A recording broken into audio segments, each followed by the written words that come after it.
Number 5. Eastern State Penitentiary. Starting off the list is Eastern State Penitentiary. It was a prison built in Philadelphia that wanted to stand out from the rest of the American penal system, trying out a new method of punishment called the Pennsylvania system. Well, do tell, what is the Pennsylvania system? It's not pleasant and has absolutely nothing to do with cheesesteaks. The Pennsylvania system refers to imposing the prisoners to solitary confinement all of the time, 24/7. The prisoners lived alone, ate alone, exercised alone, and were only ever allowed to interact with prison guards. When they were being transported or moved around the prison, the guards would make them don black hoods. Guess it's not nearly as sunny in Philadelphia as Frank Reynolds would have you believe. Now this might not surprise you, but this was not a terribly popular system with inmates. The miserable conditions made the inmates' lives horrendous, but the prison didn't care too much. The system only ended up collapsing in 1913 due to overcrowding in the prison. But Eastern State didn't let this stop them from acting sadistically, and really if anything just inspired them to get a little more creative. Prisoners would have their tongues chained to their wrists. Unruly, troublesome prisoners would be chained to chairs for days on end. They would douse prisoners in freezing cold water, and perhaps worst of all, would trap prisoners into a pit they affectionately nicknamed the Hole, where they'd be kept in the darkness for weeks on end.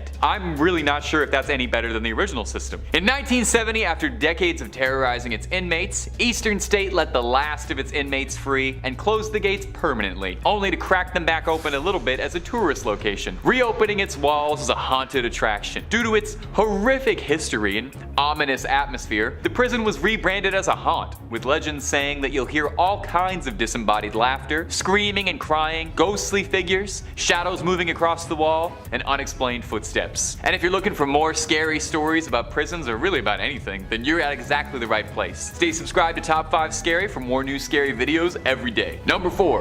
Ohio State Reformatory. Ohio State is the picture of a perfect prison. I mean, literally, it was the set for the Shawshank Redemption, so it's kind of a big deal in the prison world. The prison first opened its gates in 1890 and was initially an intermediate penitentiary, a facility for first-time offenders who were deemed too violent to be in other prisons. The inmates were taught basic trades for release and reintegration. However, the prison population started to swell too much by the 20th century, and the reformatory was forced to accept inmates convicted of serious crimes. While day-to-day operations weren't too terribly out of the norm for any other prison, one event in the 1930s may have contributed greatly to the paranormal rumors surrounding it. In the late 1930s, a riot broke out in the East Cell Block, and as punishment, the guards rounded up 120 rioters to share 12 solitary confinement cells together for a week without any food or water. Obviously, this led to multiple prisoners passing away, and even more being broken down to the point of madness. Just outside the prison stands 215 numbered graves, a monument to all the horror that the prison had experienced over the years. Since then, the prison itself has reformed,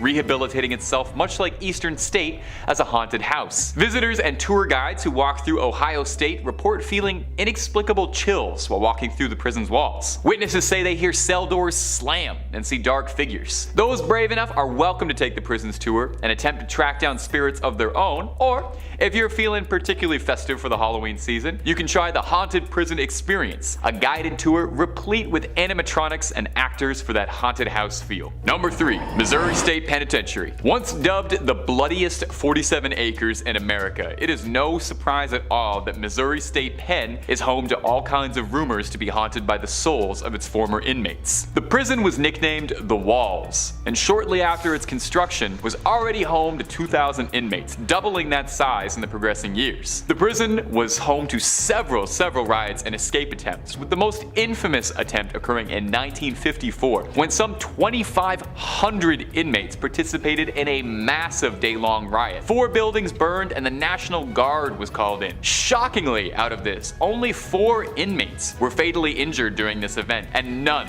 managed to escape, lending to the prison's hard reputation. Now, the prison has always been reported to be haunted, even during its operation, with both guards and inmates during its service claiming to see spectral apparitions. Most of the ghost stories come out of the prison's oldest building, the A building, home to some of the crueler punishments, including an underground room called the Dungeon, a dank, hostile basement with a low ceiling forcing prisoners into a subservient position where the only light that could be observed was a slit through the door. Modern Modern visitors to the dungeon complain of the disgusting odor of bodies that's pungent, and they feel like they're being watched. Disembodied voices have even been picked up by EVP monitors while wandering through the dungeon. In the control room, visitors report occasionally seeing a spirit called Fast Jack, a medical practitioner from the prison's operating days, who can be seen appearing as a ghastly figure holding a clipboard and a white lab coat, frantically scurrying around the control room trying to carry out some duty from when he was alive, slamming lockers and opening doors. Several ghost hunting groups over the years have investigated the Missouri State Pen, including legendary ghost hunting hero Zach Baggins and the Ghost Adventures crew, finding mysterious voices and what looked like shadow people wandering the halls. Although the bloodiest 47 acres in America might have dried up and the walls are now open to the public, for the inmates who are still impounded there, it's as terrifying as ever. Number 2. West Virginia Penitentiary. Almost heaven. West Virginia, Blue Ridge Mountains, and haunted prisons. The Appalachians might be home to one of the most beautiful parts of the United States, but West Virginia Penitentiary is anything but. In 1863, after West Virginia seceded from Virginia Classic, the new fledgling state needed its own prison, and Moundsville, West Virginia, was chosen as the home for their new state pen. The prison's conditions were unlivable. West Virginia Penn frequently made the Department of Justice's top 10 violent prisons in the country. Idea for a new video. An infamous spot in the prison was known as the Sugar Shack, a small rec room for the inmates that served as a hotbed for all kinds of violent illegal activity. The prison is also home to a famous electric chair that an inmate was forced to build, nicknamed Old Sparky. Old Sparky is still standing there today. In the 1950s, the prison was so overcrowded that 3 prisoners at a time would be shoved into one cramped 7 by 5 foot cell. The men were kept like animals in cages. Riots and violent outbursts were fairly commonplace. The prison was overcrowded, dilapidated and run down, and staffed by overwhelmed guards. Eventually, the prison would be forced to open its gates, decommissioning as a prison and shipping all of its inmates elsewhere. The building still stands and is used as a training facility for law enforcement officers, but it's been said that the spirits of those whose lives ended here still wander. Hunters report equipment malfunctioning walking by the Sugar Shack or any of the cell blocks where the more violent inmates were housed. Reports of banging on the walls late at night, as well as random screams, are fairly commonplace too. The prison was reportedly haunted while inmates still populated it, with some of the earliest stories of hauntings stemming from the 1930s. It's thought that the prison was built on top of an indigenous gravesite of the Adena people, which has led to some speculation as perhaps an explanation for the hauntings. Like most of the prisons on this list, if you're curious enough yourself, West Virginia Penn is available to visit for tours, and you can even pop by the Sugar Shack and Old Sparky. And finally, number 1, Alcatraz. Alcatraz might very well be the United States' most infamous prison. On Alcatraz Island, just outside of San Fran, lies the notorious jail, built to house America's most deadly inmates, like Al Capone, Arthur Barker, or George Kelly. It was home to a legendary breakout that was made into a film, Escape from Alcatraz, and also set the stage for Michael Bay's action classic The Rock, which was about breaking into Alcatraz. The prison was built to drain the hope out of inmates, to break the spirits of the most rebellious inmates, and was legendary for its awful conditions. Tiny cramped cells, indifferent guards, and frequent bouts of violence and riots were all commonplace. It was once referred to as the Great Garbage Can of San Francisco, where every other federal prison dumped their worst apples. So it's no surprise, given its brutal conditions, that the island is home to several spirits and hauntings from souls that just can't move on. Most ghost investigators report that the hottest spot for paranormal activity in the building is cell 14D, a cell that was also nicknamed the Hole. Gotta wonder if they borrowed that from Eastern State. It was where the most unruly prisoners would be kept when they were being difficult. It's been said that even walking by 14D, you'll immediately feel something's wrong, as if a dark presence or energy is in the room with you. An inmate once spent his last days in 14D, screaming that he was being hunted by an otherworldly creature. Visitors report hearing crying and moaning while walking through cell blocks A, B, and C, where most of the population would have been kept. It's said that a ghost named the Butcher walks through these halls after an inmate named Butcher Malkowitz, a mob hitman, was whacked by another inmate. Now, if this isn't enough haunting for you, some dark tourists also report hearing discordant, disembodied banjo strumming, thought to be a holdover from the spirit of Al Capone, who used to play his banjo in the prison band. Although the prison was decommissioned in 1963, it reopened shortly after, now as a museum and a haunted tour popular with Bay Area locals and visitors curious about learning about one of America's darkest prisons, and perhaps its most haunted. Visit if you dare, but just make sure you're able to leave. Number 5. Otero County Courthouse, New Mexico. In the quiet corners of Alamogordo, New Mexico, I swear I looked that up, lies the Otero County Courthouse, a place where the line between the living and the spectral seems to blur. Those who labor within its walls have stories that chill the very marrow of one's bones. An entity from the, depths of the past, seemingly from the early 1900s, tends to emerge from the shadows. Witnesses have reported sightings of this specter, donned in a timeless suit that echoes an era long past. But it's not just apparitions that haunt this courthouse. It's the inexplicable phenomena that defies the laws of physics. Doors, once left ajar, abruptly close of their own volition, and objects, seemingly devoid of reason, plummet to the ground. Surveillance cameras bore witness to the eerie descent of a donation jar in a bowl on an x-ray machine, casting aside any doubts of, a natural explanation. It went from being, there to and there was nobody there. For the courthouse's, beleaguered employees, such occurrences are far from isolated incidents. They become the unsettling rhythm of daily life. When the donation jar defies gravity's grasp and crashes, echoing in the empty halls, it serves as a reminder that here, the ordinary has become the extraordinary. One tale recounted by a brave employee takes us into the restroom, where the mundane transitions into the uncanny. While standing alone, she felt an invisible hand tugging at her hair, a sensation that defies rational explanation. In that moment, the solitude of the restroom was shattered by an unseen presence, a ghostly interloper, if you will. Maintenance man Kenneth Schaefer, no stranger to the courthouse's peculiarities, speaks of doors that defy logic. They stand ajar, only to slam shut as if guided by an unseen hand. A stroll through the courtroom can send shivers down one's spine, as an unexplainable chill pierces through their very being, as if the air itself bears the weight of restless spirits. The history of the Otero County Courthouse is steeped in the echoes of the past. A modern structure completed in 1956, it stands upon the remnants of an earlier courthouse, constructed between 1901 and 1903. But it's the specter of a troubled soul from the 1960s or 70s that lingers, a man who chose to end his own life. His presence, or perhaps his torment, has seeped into the very foundations of that place. In the courthouse, the veil between the corporeal and the ethereal grows very, very thin.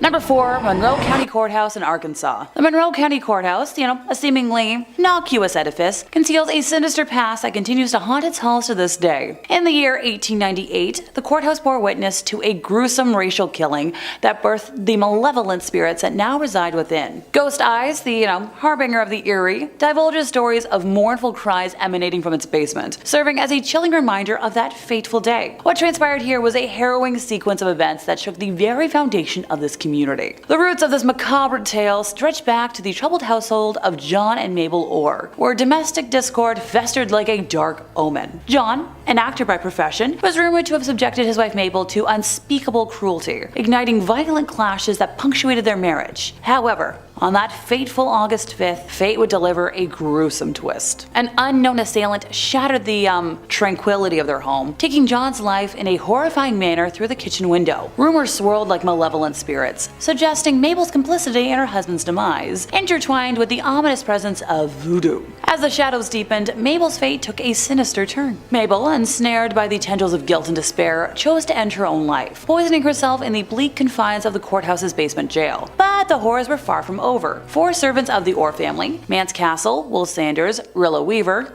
Sanders' mother, and Dennis Rickard, found themselves incarcerated alongside the tormented spirit of Mabel. The abyss of human darkness consumed them as a meticulously organized mob descended upon the jail, snatching these souls from their mortal coil on August 9th. The maid, Susie Jacobs, also met her gruesome end at the hands of this merciless assembly. The Encyclopedia of Arkansas History and Culture recounts the grim spectacle of Mabel's lifeless form, put on grisly display within the courthouse, serving as a grim testament that she had not escaped her tormentors. The courthouse, once a symbol of justice, now stands as a malevolent sentinel, guarding the secrets of that gruesome summer. Number 3. Navajo County Courthouse in Arizona. Within the haunted tales of American courthouses, the old Navajo County Courthouse emerges as a sinister enigma, where the spirit of George Smiley is said to linger. Smiley's grim fate was sealed when he faced a death sentence for the killing of a railroad foreman, a crime that would shroud the courthouse in an unsettling legacy. Sheriff Frank Watron's macabre sense of humor cast an eerie pall over Smiley's impending execution. He dispatched gilded invitations for the hanging, a grotesque spectacle set for November 11th of 1899. But this twisted jest proved too much for the sensibilities of President McKinley and Governor Nathan Murphy, who swiftly reprimanded Watron, postponing the execution. In response, the sheriff issued another set of invitations, this time veiled in mournful language and adorned with a black border, signaling the ultimate demise of George Smiley on January 8th of 1900. But The story doesn't end with Smiley's execution. According to a column in the Examiner, the old courthouse now houses the local historical society, but its halls are far from quiet. Eerie noises reverberate throughout the building, and objects move of their own accord, as if guided by unseen hands. It is here that these spectral roommates, including George Smiley and Sheriff Watchman himself, are said to coexist in the realm of the beyond, their presence an enduring enigma. Far from the dusty trails of Navajo County, the Lincoln County Courthouse in Wiscasset, Maine, harbors its own spectral mysteries. In 2011, the courthouse was thrown into a state of disquiet when a motion-sensitive security camera captured eerie footage. County Commissioner Sheridan Bond, armed with a magnifying glass, scrutinized a still frame from the recording, believing he could see a spectral visage within the mysterious entity. Others, although uncertain about the existence of a face, agreed that the camera unequivocally captured something that we can't explain. Oh, the eerie occurrences doesn't end there. That's way too easy. Workers in the district attorney's office have reported sightings of a shadowy figure, manifesting in the late afternoon and early evening, casting a chilling pall over the courthouse. WCSH, the local station, embarked on a quest to,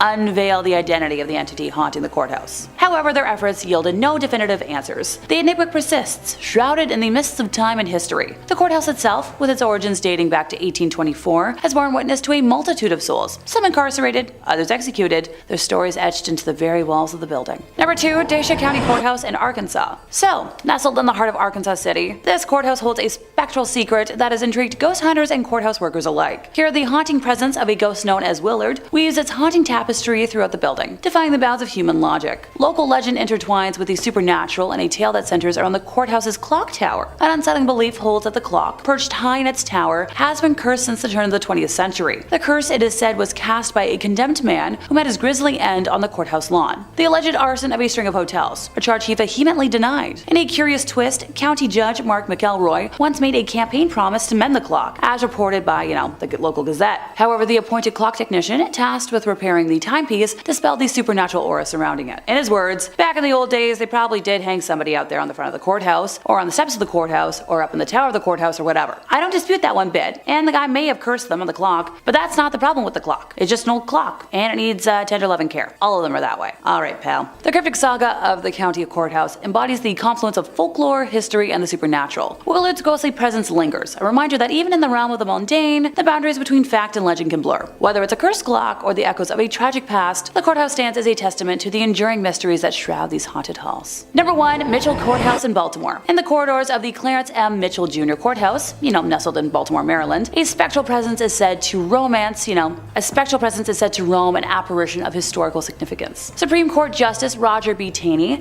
infamous for the polarizing, Dred Scott decision, is believed to be the source of the unexplained phenomena that has unnerved those who tread upon this hallowed legal ground. Attorney Adam Sean Cohen's harrowing experience within these haunted walls serves as a testament to the otherworldly ambiance that permeates the courthouse. So during a court proceeding, Cohen was gripped by an inexplicable dread, likening the sensation to the frigid aura of a grocery store's frozen food section, where the coldness surrounds you while warmth beckons from within. Overwhelmed by this uncanny sensation, Cohen abruptly left the courtroom, a decision unimaginable in normal circumstances, as judges are typically treated with the utmost, respect. Circuit Judge Wanda Keys Heard, presiding over the proceedings, showed a remarkable understanding of Cohen's abrupt exit. She herself believes that the courthouse is under the spectral watch of justice, that has passed, whose name I don't want to bug her up again. This belief is underscored by the presence of, the name etched upon the dome of the courthouse, a chilling reminder of the historical legacy that lingers. Heard, a descendant of those who endured the dark days of, bad things, humorously speculated that this guy might harbor some reservations about her role in the legal proceedings. However, a curious twist emerges when the courthouse's historian sheds light on the situation. While this ghostly presence is rumored to haunt the courthouse, historical records reveal a peculiar detail. The esteemed justice was never actually inside the courthouse during his lifetime. The courthouse itself was constructed in 900, long after this man's passing in 1864. Instead, it was a neighboring building, now demolished, where this presence resided, a location that has seemingly left quite the mark on the surrounding area. The spectral enigma of the courthouse serves as a chilling reminder that history has a peculiar way of transcending time and place. This justice's ghostly presence, though physically distant from the courthouse itself, continues to cast its ethereal shadow over the legal proceedings that unfold within its walls. It's a testament to the enduring influence of the past, one that defies the constraints of time and logic, leaving those who dare to enter these haunted halls with an unsettling sense of history's weight. Number 5. The Banff Springs Hotel. First opening in 1888, nestled in Canada's Rocky Mountains, the Banff Springs Hotel has played host to a variety of guests over the years. Not all of them mortal beings. The Banff Springs Hotel is known for its variety of ghosts, who allegedly haunt its halls, the most benign of which is Sam the Bellman. Sam McCauley was an old man from Scotland who came to Canada and became the head bellman at the Banff Springs. Sam loved his job and often joked that he would work at the hotel forever, even refusing to retire until his death in 1975. In the years since, several guests have reported a bellman in an antiquated uniform matching Sam's description, wandering the halls, asking about their stay, and even helping guests who are locked out of their rooms. Less wholesome is the famous Phantom Bride, who according to legend was married at the hotel in the early 30s. Apparently, before the wedding reception, the bride was making her way up the large marble staircase leading to the Cascade Ballroom to join her husband who was waiting at the top. She tripped on her own dress and fell down the stairs, making her husband a widower in the process. There have been tales of the bride haunting the hotel ever since, with strange crying noises being heard in the empty bridal suite and reports of a phantom bride dancing alone in the ballroom or making her way up the fatal staircase. The most disturbing of the hauntings is the events that took place in room 873. According to legend, a man was staying with his wife and daughter in the room when he went mad and ended the lives of all involved. In the years since, the ghosts of the child and her mother have apparently remained in the room, with guests being awoken by violent screams and finding bloody handprints on the mirror that the maids could not manage to wash off. The reports got so numerous and disturbing that the hotel management sealed off the room, making it unavailable for guests. However, despite the numerous supernatural specters you may encounter, the hotel's beautiful architecture and services, as well as the scenic mountain views and the amazing skiing available in Banff,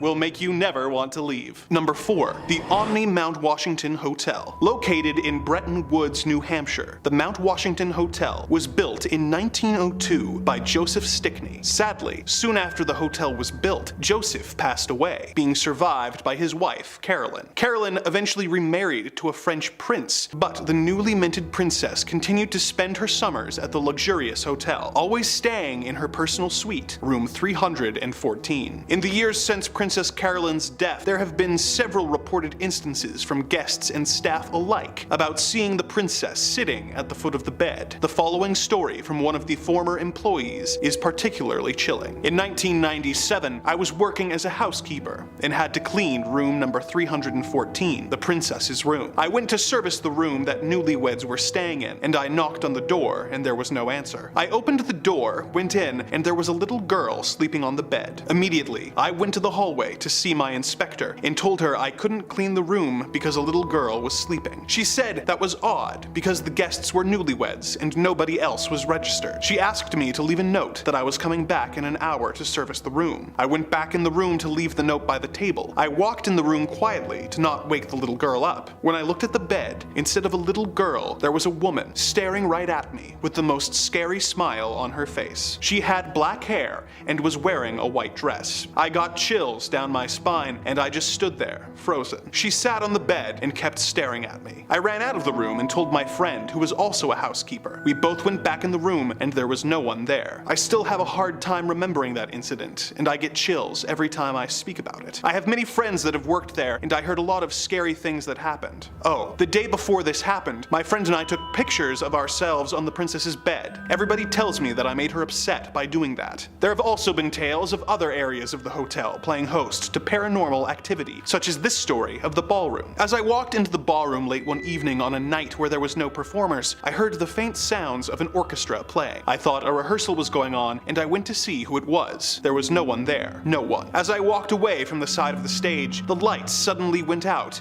and the music got louder. It was surreal and very, very scary. I ran to the light switch and saw that it had been turned off. I turned it back on, and the lights went on for a second, and then the switch turned down on its own. The entire time, the music kept playing. I ran out and found security and told them what happened. They went in to investigate and found nothing. No music and no problem with the lights. Despite the various ghosts, the Mount Washington Resort provides guests with stunning views of the mountains and the famously beautiful foliage of the White Mountain National Forest. This combined with the amazing ski opportunities, the on-site golf course, and the fact that it has played host to several famous guests, including 3 US presidents and Thomas Edison, will make your trip a memorable vacation location that you'll never want to leave. Number 3. The Stanley Hotel. The Stanley Hotel was opened in 1909 by the American inventor and entrepreneur Freeland Oscar Stanley. In the years since its opening, it has developed the reputation as being one of the world's most famous and influential haunted hotels, having been described as the Disneyland for ghosts. All throughout the hotel, paranormal activity is reported, with vacuums being turned off or having their plugs torn out of the walls at any given moment. But there are 3 consistent sites of ghost activity on the premises that we will explore. The 4th floor of the hotel was originally a cavernous attic, before eventually being converted into the living quarters for the female employees, their children, and nannies. In the years since, it has been converted into guest rooms, but the spirits of the past are still known to stick around. Guests have reported seeing their closet doors opening and closing on their own, and hearing the sounds of children running around and giggling while they play. In room 428, guests have reported seeing the ghost of a friendly cowboy appearing at the corner of the bed, who is believed to be the spirit of Rocky Mountain Jim Nugent, a guide from the late 1800s who was known for only having one eye after being attacked by a bear. Another haunted location is the concert hall, which was built by Stanley as a gift for his wife Flora, who can often be heard playing her piano late into the night. Another spirit who can be found in the hall is a former employee named Paul, who used to enforce the 11 p.m. curfew and who now nudges guests and workers who are in the hall late at night and will sometimes flicker the lights and tell them to get out. Most infamous is room 217, which is apparently haunted by the ghost of a housekeeper named Elizabeth Wilson. She apparently flickers the lights, moves objects, and will even unpack the guests' luggage. She is, however, somewhat old-fashioned and will literally try and drive a wedge between unwed couples who share the bed, with several couples describing a cold force coming between them in the night and the man's bags being packed and left by the door in the morning. Although this has never been confirmed, when the movie Dumb and Dumber was filmed in the area, Jim Carrey stayed in room 217 and was so scared by something in the room that he ran out of the room half naked and screaming in the middle of the night. The hotel was on the verge of being closed down until an author and his family stayed at the Stanley in 1974, the day before it closed for the season. They were the only guests, and the large, empty, ornate hotel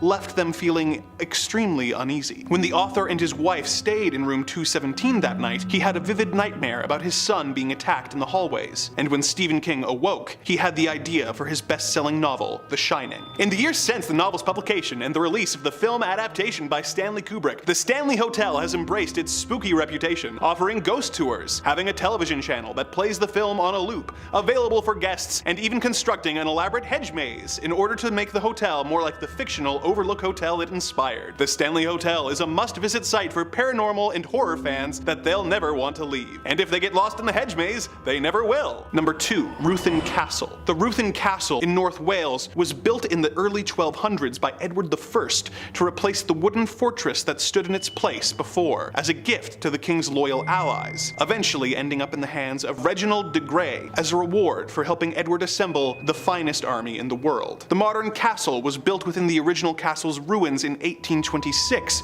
before being sold to be used as a hospital in 1923 and eventually being converted into a hotel in the 1960s. Some of the most famous figures that have stayed in the castle over the course of its long and storied history include King Henry VII and his daughter Mary, making this a location that you can stay in that once housed the original and authentic Bloody Mary. Although, as always, summoning her in a darkened room is not recommended. One of the most haunted rooms in the hotel is room 222, where several guests have reported sudden and extreme drops in temperature, as well as hearing slamming doors and tapping sounds all around the room. Another consistent tale is the little girl who is often seen at night knocking on guests' doors and running through the halls and on the roof while giggling. Also commonly cited is a soldier, supposedly one who died defending the castle while serving in King Edward's army, who can be seen wandering the castle grounds dressed in full medieval armor. However, the most infamous apparition is the ghost of Reginald de Grey's wife, Lady Grey. She apparently caught her husband having an affair and in a jealous rage dispatched the mistress with an axe. She was sentenced to death, and her body was not allowed to be buried on consecrated grounds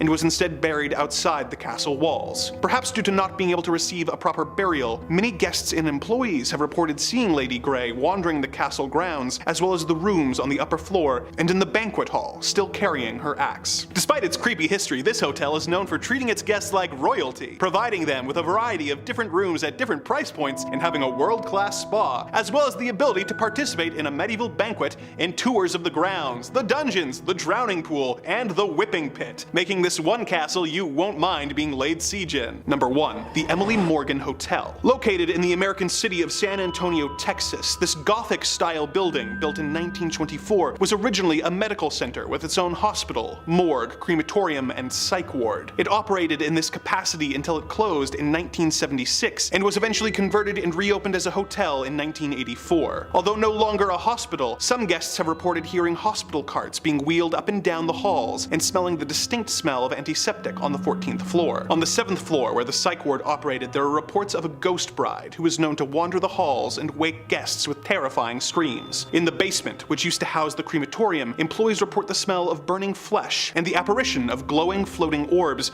as well as disembodied voices crying out in pain. If this isn't ghostly enough, you can look out the window and see another notoriously haunted building, as the Alamo is located directly across the street. With all the local history, you will never want to leave once you receive some of that Texas hospitality.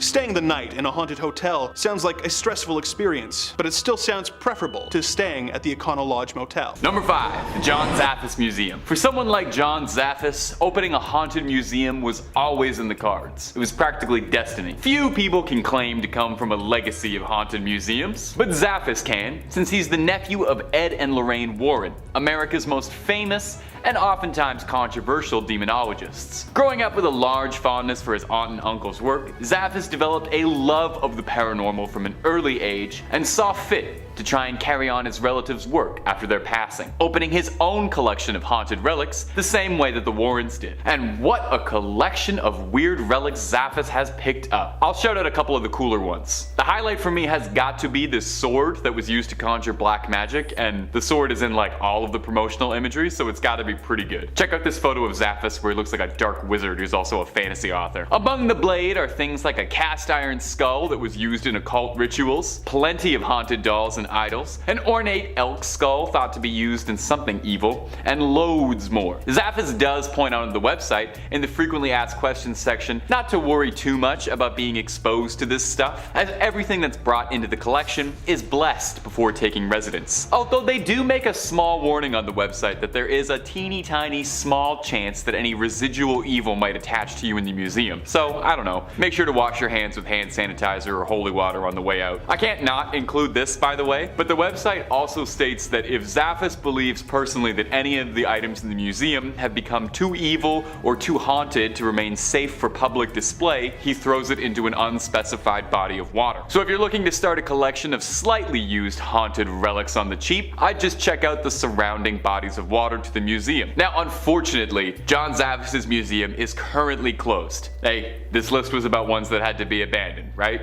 Can't come as too much of a surprise. But for those who are hoping to get a good up-close personal look at these cursed relics, Zapps says he's been searching for a new location for the collection. Hopefully somewhere with some good ventilation, you know, really let all that evil air flow. And hey, if you're looking for more videos about haunted museums, haunted objects, haunted dolls, haunted everything really, we've got all more of that in spades. So stay subscribed to Top 5 Scary, keep the screams coming all night long. Let's keep going. Number 4. The Museum of Medieval Torture Instruments. Pack up the whole family and make sure to stop by at the gift shop for the Museum of Medieval Torture Instruments. Don't worry, there's something for everybody here to enjoy. Make sure you take home the miniature guillotine. One quick look at their website is particularly illuminating. Our main product is emotion, boldly proclaimed as their slogan. Yeah, well, agonizing pain is definitely an emotion, so I can't disagree there. The Museum of Medieval Torture Instruments really is exactly what it says on the tin. It's a massive collection of real historical relics and replicas serving to highlight some of the most disgustingly creative works of engineering ever invented. The kind of stuff that would make Jigsaw and his funny little puppet blush with anticipation. The museum's goal is to remind us just how truly unimaginably cruel human beings are capable of being to each other, and the lengths to which we will go to attain such horrid ambitions. The phrase, "those who don't learn from history are doomed to repeat it," comes up a whole lot on the museum's frequently asked questions page on the website,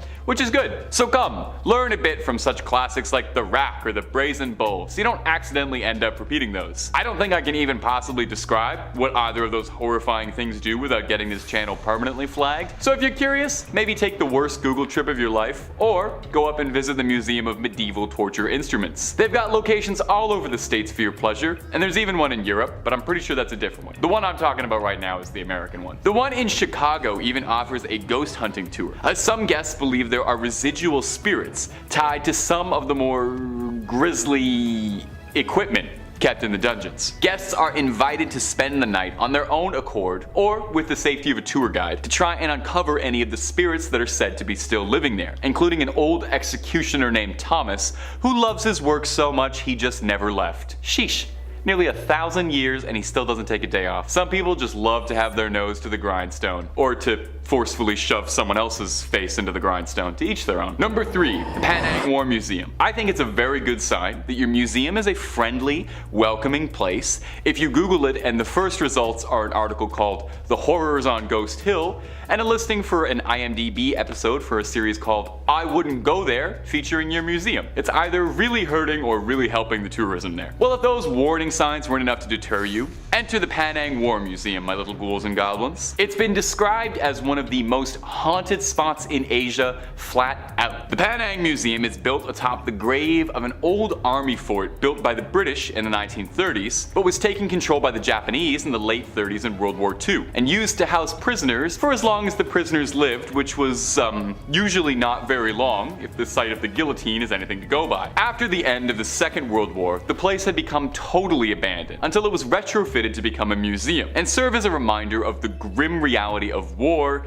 and its costs. The whole place kind of has this eerie, abandoned ghost town vibe as you walk through tunnels and old bunkers, serving to try and replicate what it would be like to actually work and spend time in a place like this while it was functioning. Given the very grim nature of the content and the site itself, which was home to so much bloodshed, death, hatred, and all the worst parts of our souls, it's no surprise that the museum has an infamous reputation as a spot for paranormal activity. Guests have reported seeing strange sightings, unusual shadows, and feeling chills as they walk through the bunkers. But all of this begs the question, would ghosts even be scarier than the actual truth of this place? Now, I've never been, but from what I was looking at and gathering for this, it seems to me like the true horror of the Panang Museum is that it's a reflection of some of the worst parts of the human experience. A reminder of what happens during wartime and what people do to one another. This place doesn't need stories of spirits. It's haunted enough as is by the memories that will forever be tied to it. Number 2, the Mutter Museum. Mutter is the German word for mother. That's your fact for today, so you can tell your Mutter that you learned something from this video. Well,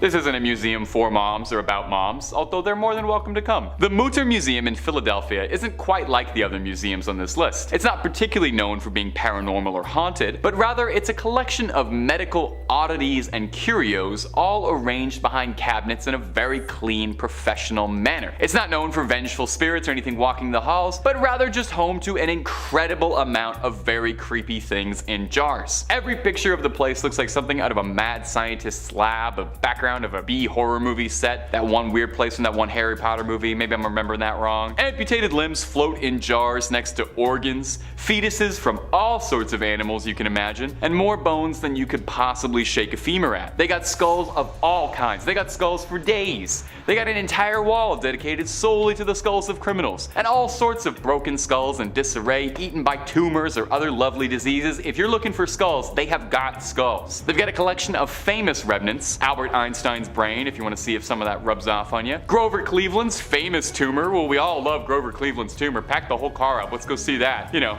fun stuff. Now, guests who visit the Mutter Museum do pretty frequently complain of feeling dizzy and uneasy while wandering through the collection, but whether or not that's because of some poltergeist or spiritual influence, or because you're wandering through a 6,000 square foot room looking at hundreds of brains, bones, and disembodied organs in jars, is up for some debate. I know just reading about this thing already makes me feel kind of squeamish, makes my stomach feel all churny. I wonder if they have a little cafe in this one, like most museums have. You think anybody's eating there? And number 1, the Museum of Death. The Museum of Death. Well, I wonder what sort of topics they enjoy covering at the Museum of Death. I bet they have an absolutely illuminating look at pre-Raphaelite art of the late 19th to early 20th centuries. They don't?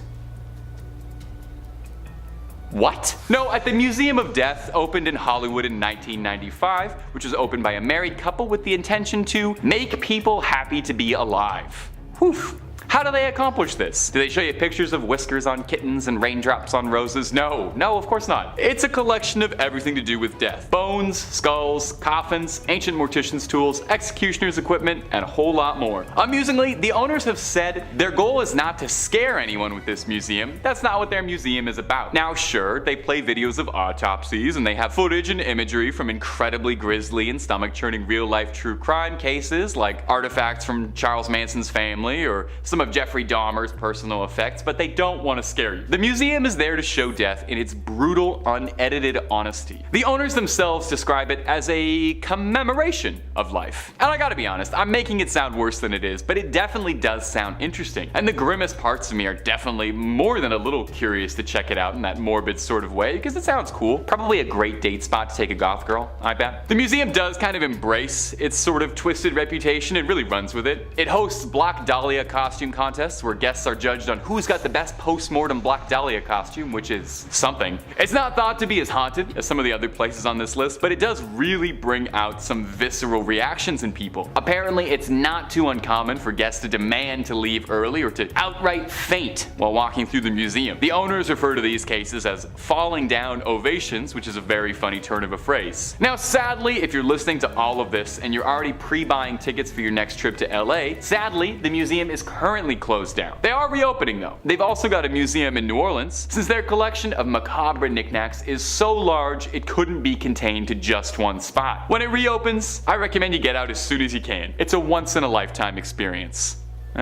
Coming at number 5, we've got the Los Feliz Murder Mansion. Also a great name for an instrumental math rock band or maybe a spooky improv group. Feel free to use it as long as you invite me to the first show. The Los Feliz Murder Mansion is exactly what it sounds like. A mansion in Los Feliz where somebody was murdered. It goes further than that, as the circumstances surrounding the murder are quite grisly indeed. In the late 50s, this house belonged to Dr. Harold Perelson, a family man with a successful career. Those last two bits were just for show though, as there was plenty of darkness hidden beneath the veneer of respectability. On one fateful night, he decided enough was enough and found his trusty hammer. Using this carpentry tool as an improvised weapon, he ended the life of his wife in brutal fashion. One attack wasn't enough either, as Dr. Perelson went after his daughter as well. Thankfully, he wasn't able to finish her off, but she was still gravely injured. Realizing what he had done, he decided to drink enough acid to burn through his insides and send him on to the afterlife. Chilling, to say the least. What would drive a person to commit such an act? After this all became public knowledge, people avoided the home for a while. The place where something so horrid happened can't be comfortable to sit around in.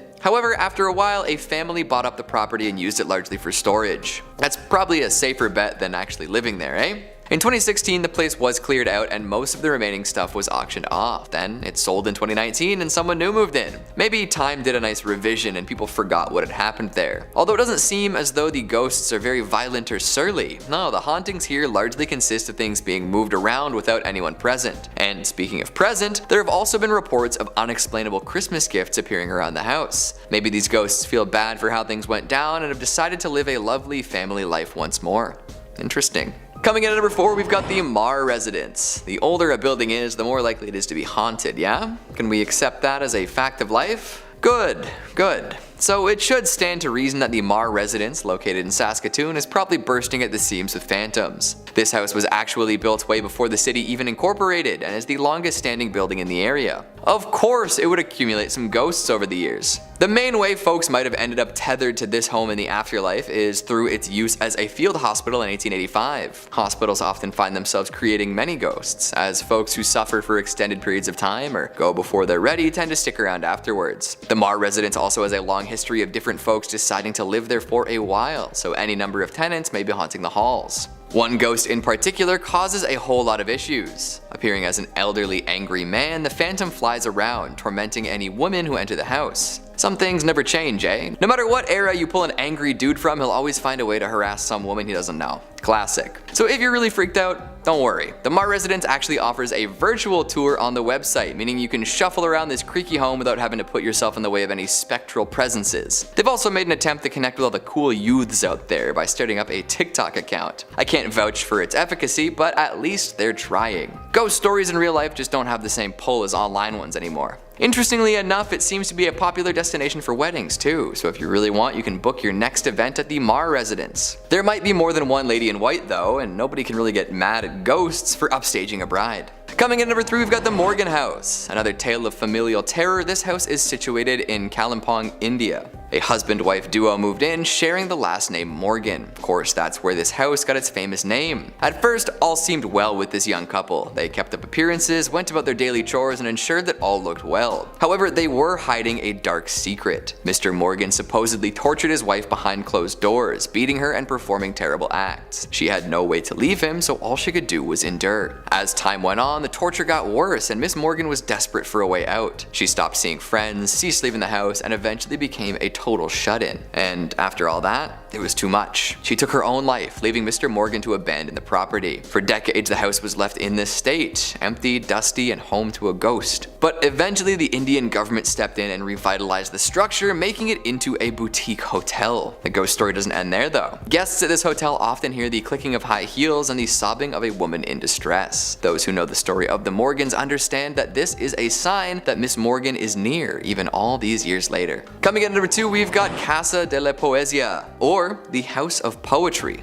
That doesn't sound too spooky, but poets tend to be pretty morbid, don't you think? Once belonging to Colombian poet Jose Asuncion Silva, this was a place of tragedy. Silva lived a life largely void of pleasure or triumph. Although he did publish some wildly influential and successful poetry, a lot of what happened in his life surrounding his writing was very sad. His only friend, his sister, died too young, leaving him all alone. His best manuscripts were lost in a shipwreck, and his family fell upon hard times, resulting in economic ruin. Needless to say, this lonely poet wasn't a very happy individual. Eventually, after putting out enough work to support himself for a few years, Silva took his own life at the age of 30. After this, people began to hear whispers and shuffling from within the house, likely thanks to the ghost of Silva, a moody poet even in the afterlife. These days, the house is a museum. Guests come here for the poetry and the poltergeistery. And finally, at number 1, we've got the Velisa Axe Murder House. Now, most of the houses on this list are well known for having a spooky atmosphere and trying to make people afraid simply through backstories. However, visitors are often pleasantly surprised by how little harm they do.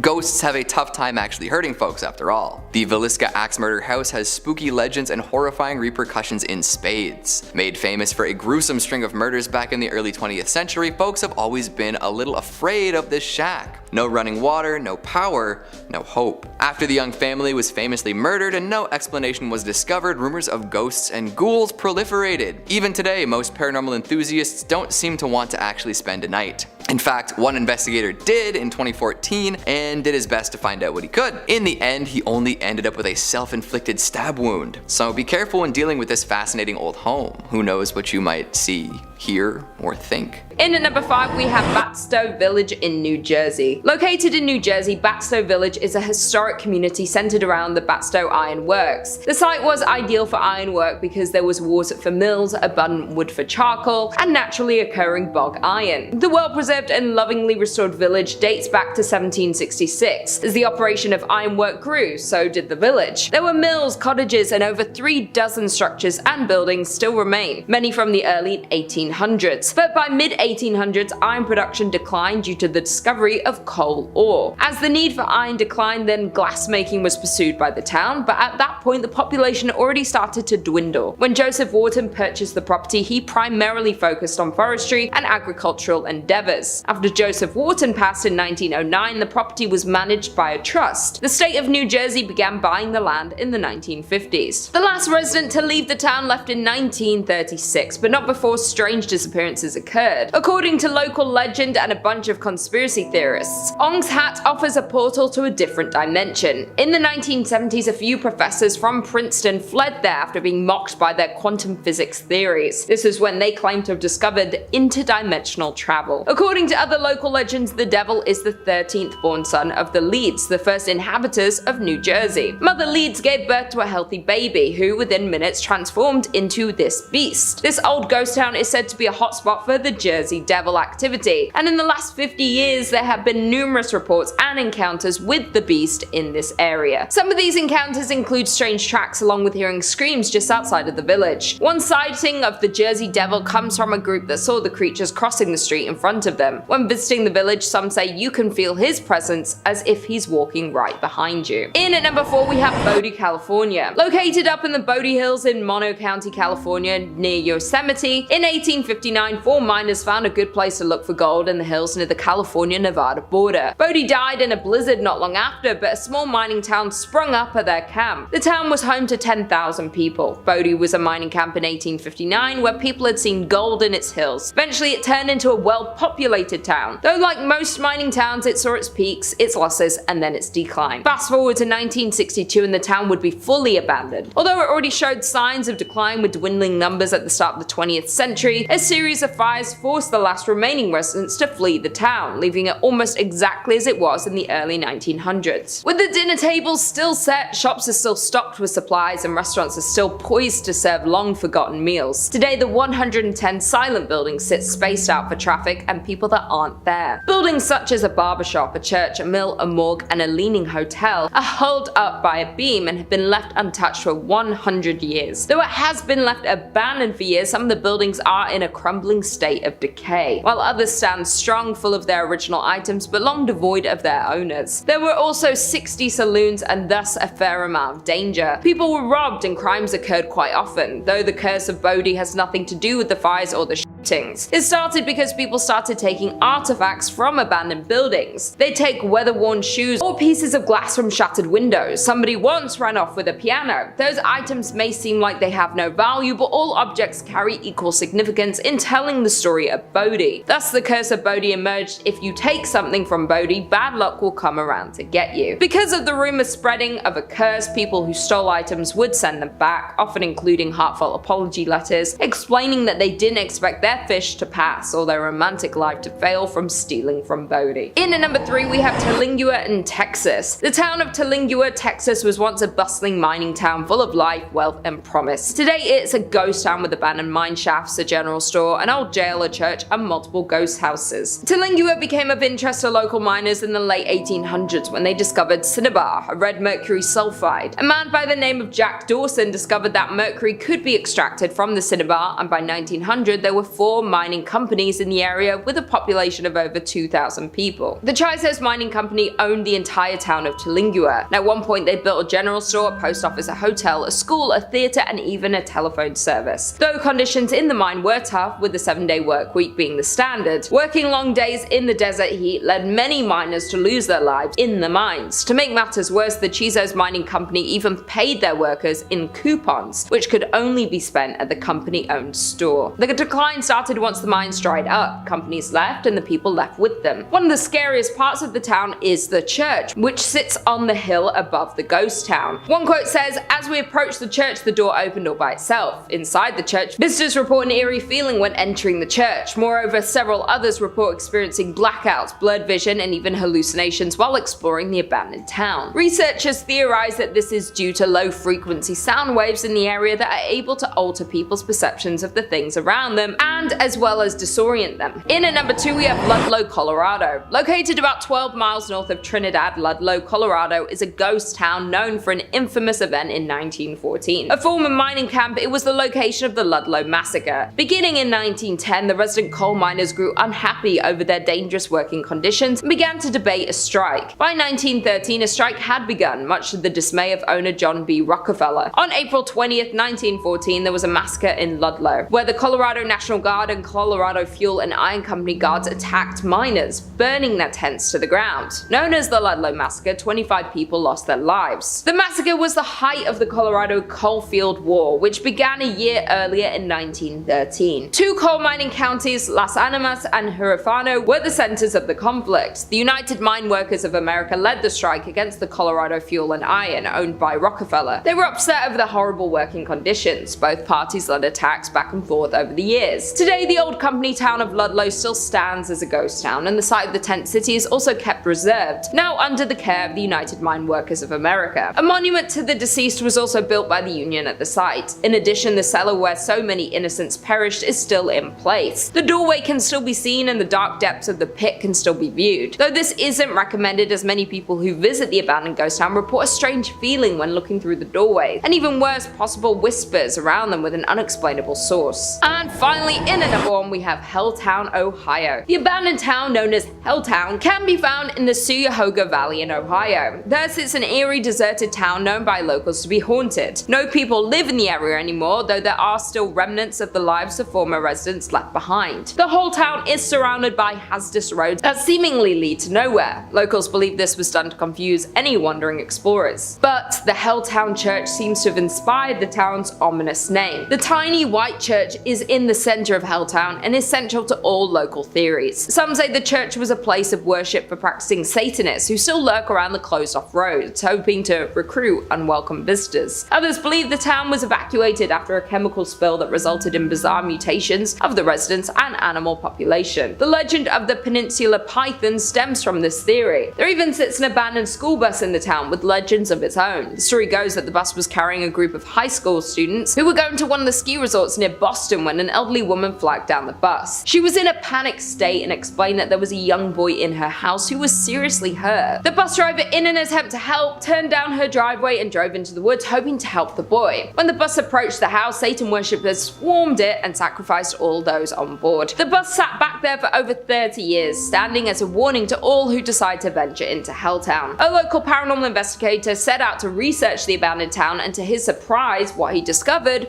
was truly frightening. He describes Helltown as not just truly abandoned, but is home to many spirits and hauntings. His personal experience with a ghost encounter was returning to his car to find strange people looking into his car windows. Both times the people vanished as soon as they saw him approaching the car before he had a chance to speak to them. Number 5. Banic, Montana. Coming up first on our list of abandoned towns that might be home to something sinister is Banic, Montana. This town is a notable hotspot for paranormal enthusiasts, due in part to featuring on Zak Bagans' ghost adventures, and if he was involved, you know it's legitimate. It was founded in 1862, when John White discovered there was gold on Grasshopper Creek and the bells rang and all the prospectors rushed into them hills to strike gold and make it big. After that fortunate discovery, Banic became your typical gold rush community in the Wild West. That means a lot of people with missing teeth and big straw hats came in to come swing pickaxes at rocks looking for gold. An onset of prospectors and money meant that two-bit hoodlums and varmints were soon to follow. The roads leading up to Banic became a dangerous place,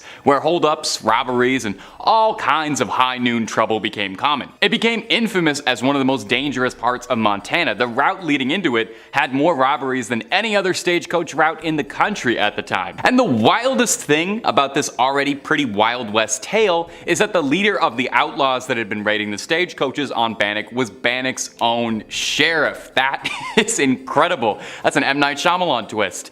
Certainly explains why they were able to get away with it for so long. Now, with such a storied and troubled history of violence surrounding the town, is it any wonder that it's speculation that it's haunted? By the late 1860s, Banic's gold rush began to fade, and it started to lose importance as a mining community to bigger things like Virginia City. While there were still people living in it all the way up until the 1950s, its trade diminished greatly. Less gold, less money, less people, less crime, fortunately enough, but less of a community. Eventually, the last few residents were displaced and the town would be converted into a state park. You can visit the decaying town now, kept preserved as if people should live there but don't. In a way, Banic is much like these lives of all those prospectors and hopefuls, cut short tragically, existing now just as a spooky memory of a different time. And if you're looking for more spooky stories, well, Top 5 Scary has all of that and then some. We've got a little bit of everything that freaks you out. Aliens, cryptids, ghosts, goblins, conspiracies. If it's spooky, we've got a video or two on it. So hit subscribe, make sure you hit that bell, and don't miss a single scream out of us. But hey, do that at the end of this video, okay? I got way more ghost towns coming up for you. Well, 4. I got 4 more ghost towns coming up for you. Number 4, Pripyat. You can't really have a video on scary ghost towns without including the most infamous ghost town in history, maybe. It both seems like it's a cop-out to list it and also a mistake to ignore it. It's everybody's favorite irradiated town, Pripyat in Chernobyl. While reading about Chernobyl, I was introduced to the word kenopsia, which I hadn't heard before, meaning the feeling of seeing something that you know is supposed to be bustling and populated but isn't. And I think there are few places on Earth that match that description quite like the exclusion zone. You look at it, and it seems like everybody literally left in a second, leaving behind their personal belongings, their things. It seems like at any moment, Chernobyl should come back to life, but won't. A safety test simulating a station blackout power failure would lead to a cataclysmic fire, leading to radioactive material being blown all over Pripyat and the surrounding areas, making it an inhospitable wasteland. 50,000 people used to live here. Now it's a ghost town. Yeah, that line is from Call of Duty. I did steal that. Now, Chernobyl, despite the fact that it is literally an irradiated wasteland straight out of the movies, is an above average popular site for tourists and would-be stalkers who want to explore around the exclusion zone for fun. I kind of understand it. I think I'd want to stand around, look around a bit, take it all in, and then immediately get out of there and go to a doctor. I'm not sure I'd spend too much time there personally. Now, as one might imagine, visiting the zone isn't as simple as walking on in and buying a ticket. For starters, the country is kind of busy right now, so not really the best time. But if you were to go, you're advised strongly to go with a guide or someone who knows the area very well due to how dangerous and unknown everything is out there. Avoid touching anything unnecessary, vegetation, or the wild dogs that roam the streets. They're very cute, but their fur is just a little bit too irradiated for me. You gotta wear boots, a mask, and an outfit that covers as much as possible to avoid any dust. You're asked not to enter buildings without approval, since some of them are so degraded that they could collapse under you at any second like the worst game of Jenga. It's kinda hard to look at stuff of Chernobyl and not feel like a pit in your stomach, you know? Looking at what happens when human indifference wreaks unspeakable havoc to the lands around it, poisoning the earth forever, radiating the animals, destroying people's homes and lives, and this ended on a bit of a bleak note, didn't it? I'm sorry, this list of abandoned towns hasn't been more fun. I did try to look if maybe there was like an abandoned circus or like an abandoned Toys R Us that would have been fun to talk about, but it's mostly going to be irradiated wastelands and places where everybody died. Sorry. Number 3, Centralia, Pennsylvania. Coming up next on this list of spooky ghost towns is going to be Centralia in Pennsylvania. Now, as far as ghost towns go, Centralia's got a bit of the Hollywood bug, serving as the inspiration for the titular town in the 2006 horror flick Silent Hill. Now, as a Silent Hill mega fan, I feel the need to point out the video game version isn't based on this town, but it is mostly based on Kindergarten Cop. Look that up, it's a weird thing, but the school in Silent Hill, school in Kindergarten Cop, I don't know. Now, Centralia, back to this one, was a once flourishing community wrecked by a coal mine fire that destroyed the town, leaving only fog and ash raining over the skies. In 1962, a fire started in a landfill and spread to the coal tunnels that lay deep beneath the city, thousands of feet below the surface of the town. Rescue crews tried their best to put out the raging flame, but the flame was too mighty to be quelled and eventually caught a coal seam that's still burning to this day. The town was abandoned. Windows boarded up, debris left in the roads, and never-ending clouds of smoke and fog circling the cracked roads, really getting that Silent Hill feeling. Now, on paper, Centralia does not exist. The government removed its zip code, offices and buildings have all been abandoned, there's no services whatsoever. If you dial 911 in Centralia, nothing's gonna happen. The town has no infrastructure, so to speak of. It's a sad story, another disaster upending a town and the life that the residents had. Now, although the town was evacuated, there are a few clingers who refuse to give up on the life they've known. Perhaps it's rebellion or sheer stubbornness, but there are still a handful of people living in Centralia. The last census said that there were 5 homes that still had people living in them. Talk about a small town, I bet everybody knows each other. While everyone else fled, these last few loyalists intend to live out the rest of their days in Centralia, refusing to let the town be taken from them. So no demonic entities in Centralia, really, just some very tired residents who won't give up the ghost.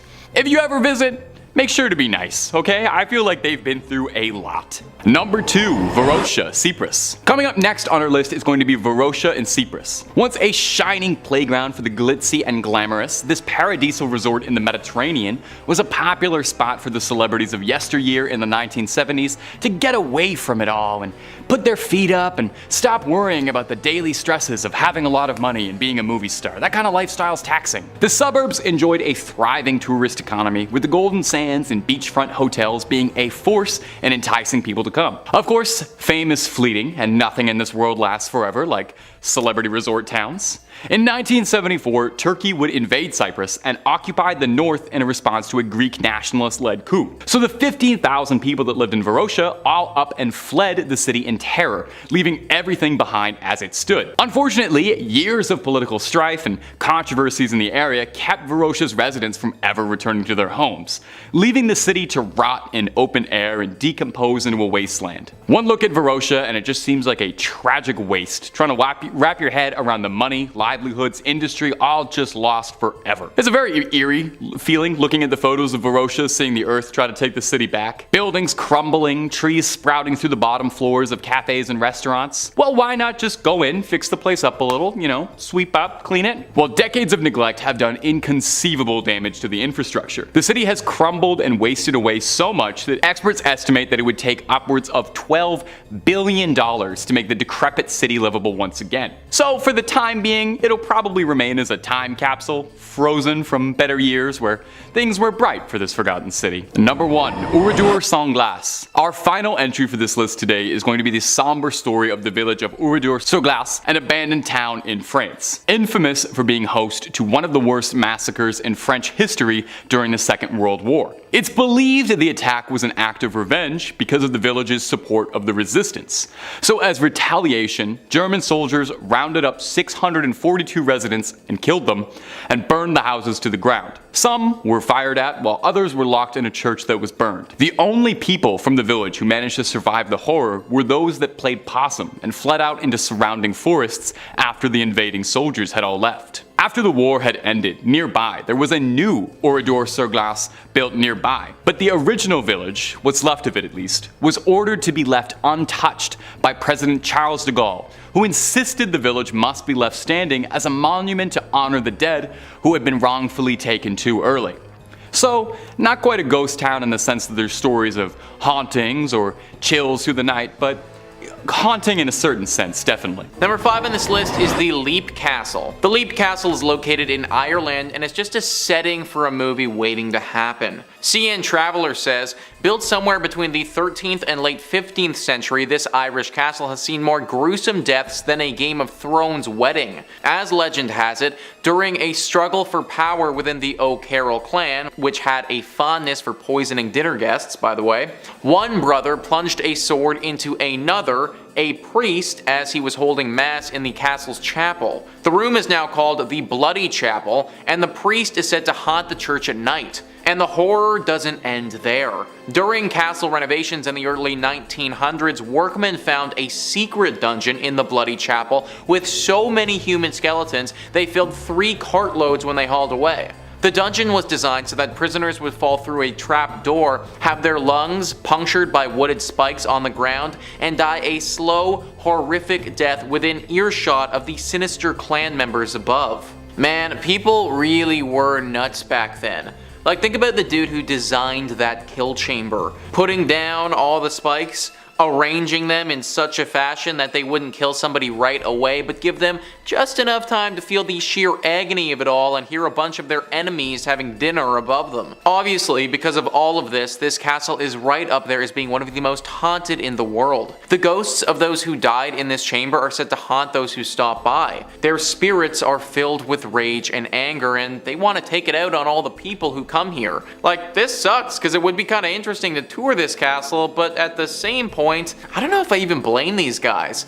Like, if I had to die like that, then I feel as if I'd be a pretty bitter ghost about things as well. Number 4 on this list is the Huska Castle. This is right up there as being a castle to hell, if you ask me. CN Traveler says, located about an hour north of Prague, Huska Castle has no fortifications, no kitchen, and had no occupants when it was built. It does, however, have something within its walls that no other castle in the world has. A large hole in the ground that many consider to be the gateway to hell. Huska was strategically built over the hole, which is fabled to be bottomless, to seal up the gateway and keep demonic creatures from entering our world. The demons are said to be trapped in the walls of the lower level. Here's where the story gets really creepy though. Before sealing it off, nearby prisoners were granted pardons if they would agree to be lowered into the hole by a rope and report back what they saw. When the first prisoner was lowered, he started screaming after a few seconds. When he was raised back up, the story goes, he appeared to have aged 30 years. So there is literally a gateway to hell here in this castle. That is so freaking cool and at the same point, so freaking scary. Think about how many demons and ghouls must be running around this place all the time.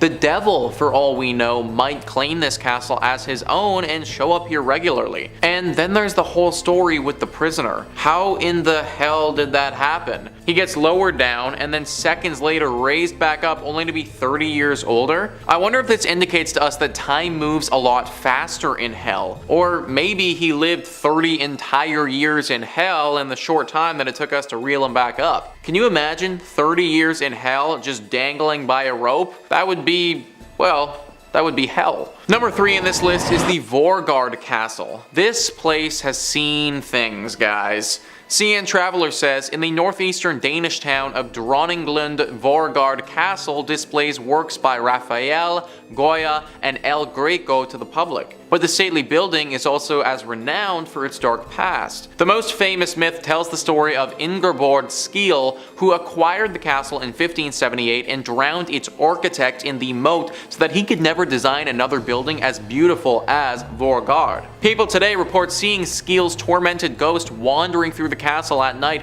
dressed in white. Even if you don't believe in ghost stories, you might still get goosebumps passing by Rosdenton, Vorgard's most infamous dungeon. The room was designed so that an adult man can neither stand up straight nor lie stretched out, and there are no holes for light or air either. Ingeborg Skeel. What a freaking name, eh? Kinda sounds a bit like a robot, but I guess that was a human being back in the day. Also, let's take a moment and actively think about that dungeon there. So you can't stand up, but you also can't lie down, and there are no holes for light or air. Think about how horrible it would be to go in there. It'd just be a tiny little box. Like, getting put inside that thing would be the torture. You wouldn't need to do anything else to the person. This place's dark history has made it one of the most haunted spots in Denmark, which is really too bad because, as CN Traveler described, the castle itself is remarkably beautiful. Number 2 on this list is Casa Loma. Now, I had to talk about this one because it's actually located in Toronto, Canada, and I have personally been to this castle before myself. CN Traveler says there is a Gothic Revival style castle in Midtown Toronto that, whether you realize it or not, you almost certainly have seen. On screen, that is. Casa Loma has made appearances in Scott Pilgrim vs. the World, X-Men, Disney's live-action Beauty and the Beast, and as Hogwarts in Harry Potter and the Deathly Hallows. This is partly because of the mansion's distinct architectural qualities, but also because of its legend. There are decades worth of reported ghost sightings, including the spirit of Sir Henry Pallet, its original inhabitant, and his wife Lady Mary, for whom the castle was built. Even more frequently seen is the apparition of a maid from the early 1900s when 60,000 people in Toronto died of the flu. Now, I personally cannot attest to the ghostly sightings. I only went there once, and I went right in the middle of the day when there were tons of other people around, so didn't really get a chance to see anything too spooky. What I can speak on, though, is the tunnels. There are a ton of deep and long winding tunnels in this castle. They are all creepy as holy hell, and I imagine that they've seen their fair share of death. I can't actively tell you not to go to this place, considering I personally have been myself, but I will say to tread with caution.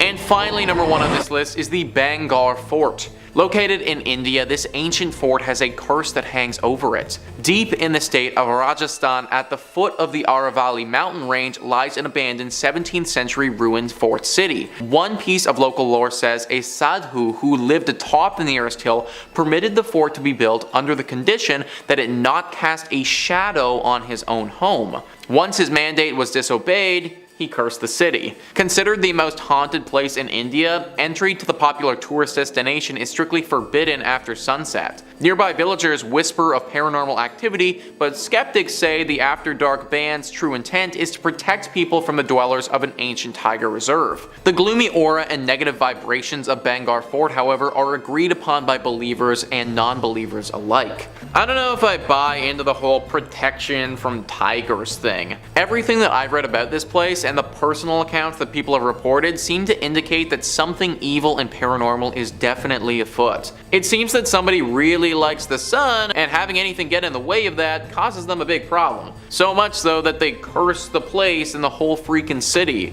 Demon-like creatures have occasionally been reported. They're said to be a cross between a werewolf and a slug-like creature, really weird looking apparently. Locals are always on the lookout for them and tell their kids never to wander off too far to the fort for fear that they may never return. Starting us off at number 5, the Metropolitan State Hospital. Located in Norwalk, California, this hospital has roots back to 1915, when the Californian governor at the time allowed for the purchase of land to build a state hospital, specifically designed to care for individuals who had psychiatric disabilities, which at the time was on the rise. When it first came to be, it was self-sufficient. It had its own farm and gardens, which kept costs at a minimum. It wasn't until after World War II, though, that the hospital's methods began to take a turn for the worse. New therapies and psychotropic medications were being used, and many of its former patients claimed that the way that the hospital operated on was similar to a prison. While many of the stories about the hospital have not been confirmed, there are a few tales that have resonated with the public about it, particularly the one known as the Hospital of Seven Teeth. In 1978, a patient was said to have gone for a walk on the grounds but never returned, having been murdered by a fellow patient named Melvin Wilson, who confessed to the police in 1980. He had dismembered her body and placed it in 3 separate graves, and kept her teeth as souvenirs. Now, the hospital itself was closed in 1992, with most of the building demolished by 2009, minus the hospital's administration building. Moving on to number 4, Beechworth Lunatic Asylum. Beechworth is located in Australia, and was operational for 128 years before it was closed in 1995. Now, according to the stories, over 9,000 patients had died while being treated there, and those who visit it today claim to see faces floating in the building's windows. Its structure was interesting. They used a variation of wall structure called the ha-ha wall to keep patients inside the courtyard. These walls consisted of a trench dipping down towards the wall so that it presented a taller looking wall to prevent anyone from trying to escape by climbing, all while looking like a regular wall on the outside, so the asylum did not give off the impression of a prison.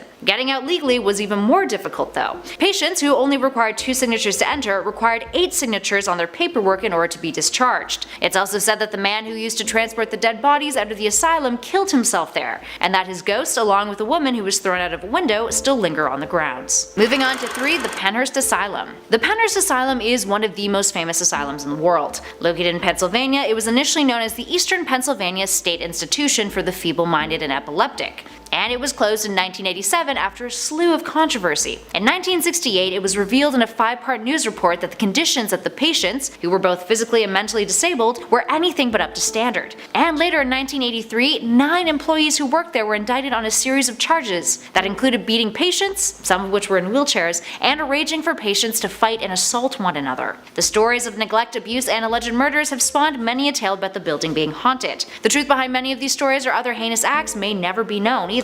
The institution was first commissioned in 1903. After its closure, many of the patients' belongings were left abandoned inside the building, and tourists have often claimed to hear spooky things on the asylum's grounds. There's even an alleged audio recording of voices shouting, "I'll kill you, go away, and why won't you leave?" along with reports of objects moving around the building and visitors being pushed while there. And at number 2, Trenton Psychiatric Hospital. The Trenton Psychiatric Hospital has a dark history, and it was the first public medical hospital in the state of New Jersey, opening in 1848. One of the staff members, Dr. Henry Cotton, the medical director, believed that infections were related to mental ailments. His theory, based on medical discoveries concerning the creation of syphilis, was that mental illness was caused by bodily infections, so one had to remove the infected areas in order to cure the mental illness.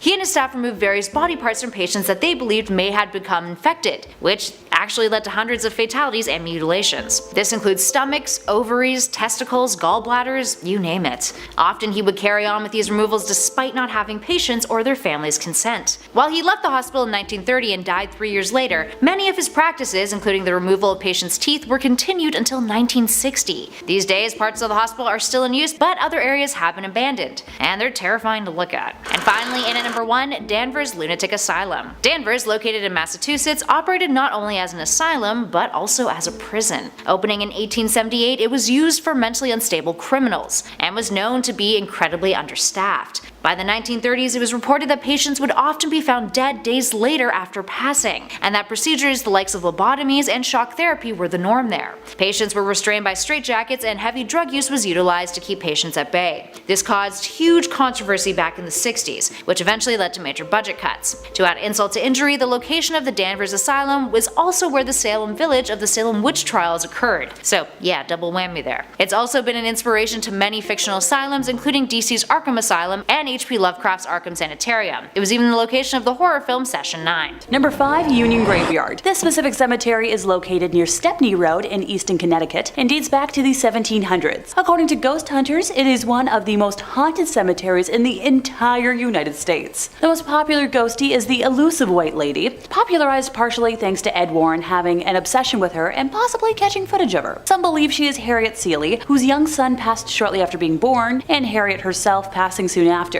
Legend believes she may have died in hopes of finding her son and still wanders their final resting place searching him out. Others believe she is the ghost of a woman from the 1940s who killed her husband and later herself and is doomed to wander the graveyard. Her physical description is the one thing that remains consistent. She is a young woman wearing a white dress with dark hair. It seems as if she enjoys scaring the daylights out of the living, so my kinda gal. Many who have witnessed her believe they have almost hit her with their vehicle, only to find no trace of her once they pull over. Others claim they have often seen her hovering slightly above the ground around the cemetery, going back and forth amongst different gravestones. In 1993, local firefighter Glenn Powell received a call about a transformer explosion and drove to the scene of the incident with a police officer and observed a female driver following closely behind him on the road. He remembers the night sky had turned pink, and the explosion emitted large amounts of electricity that made the hair on his arms stand up at quite the distance. Glenn was driving along the road beside the cemetery when the officer seated next to him yelled, "Watch out!" In the middle of the road was a woman with long brown flowing hair and wearing a white Victorian nightgown.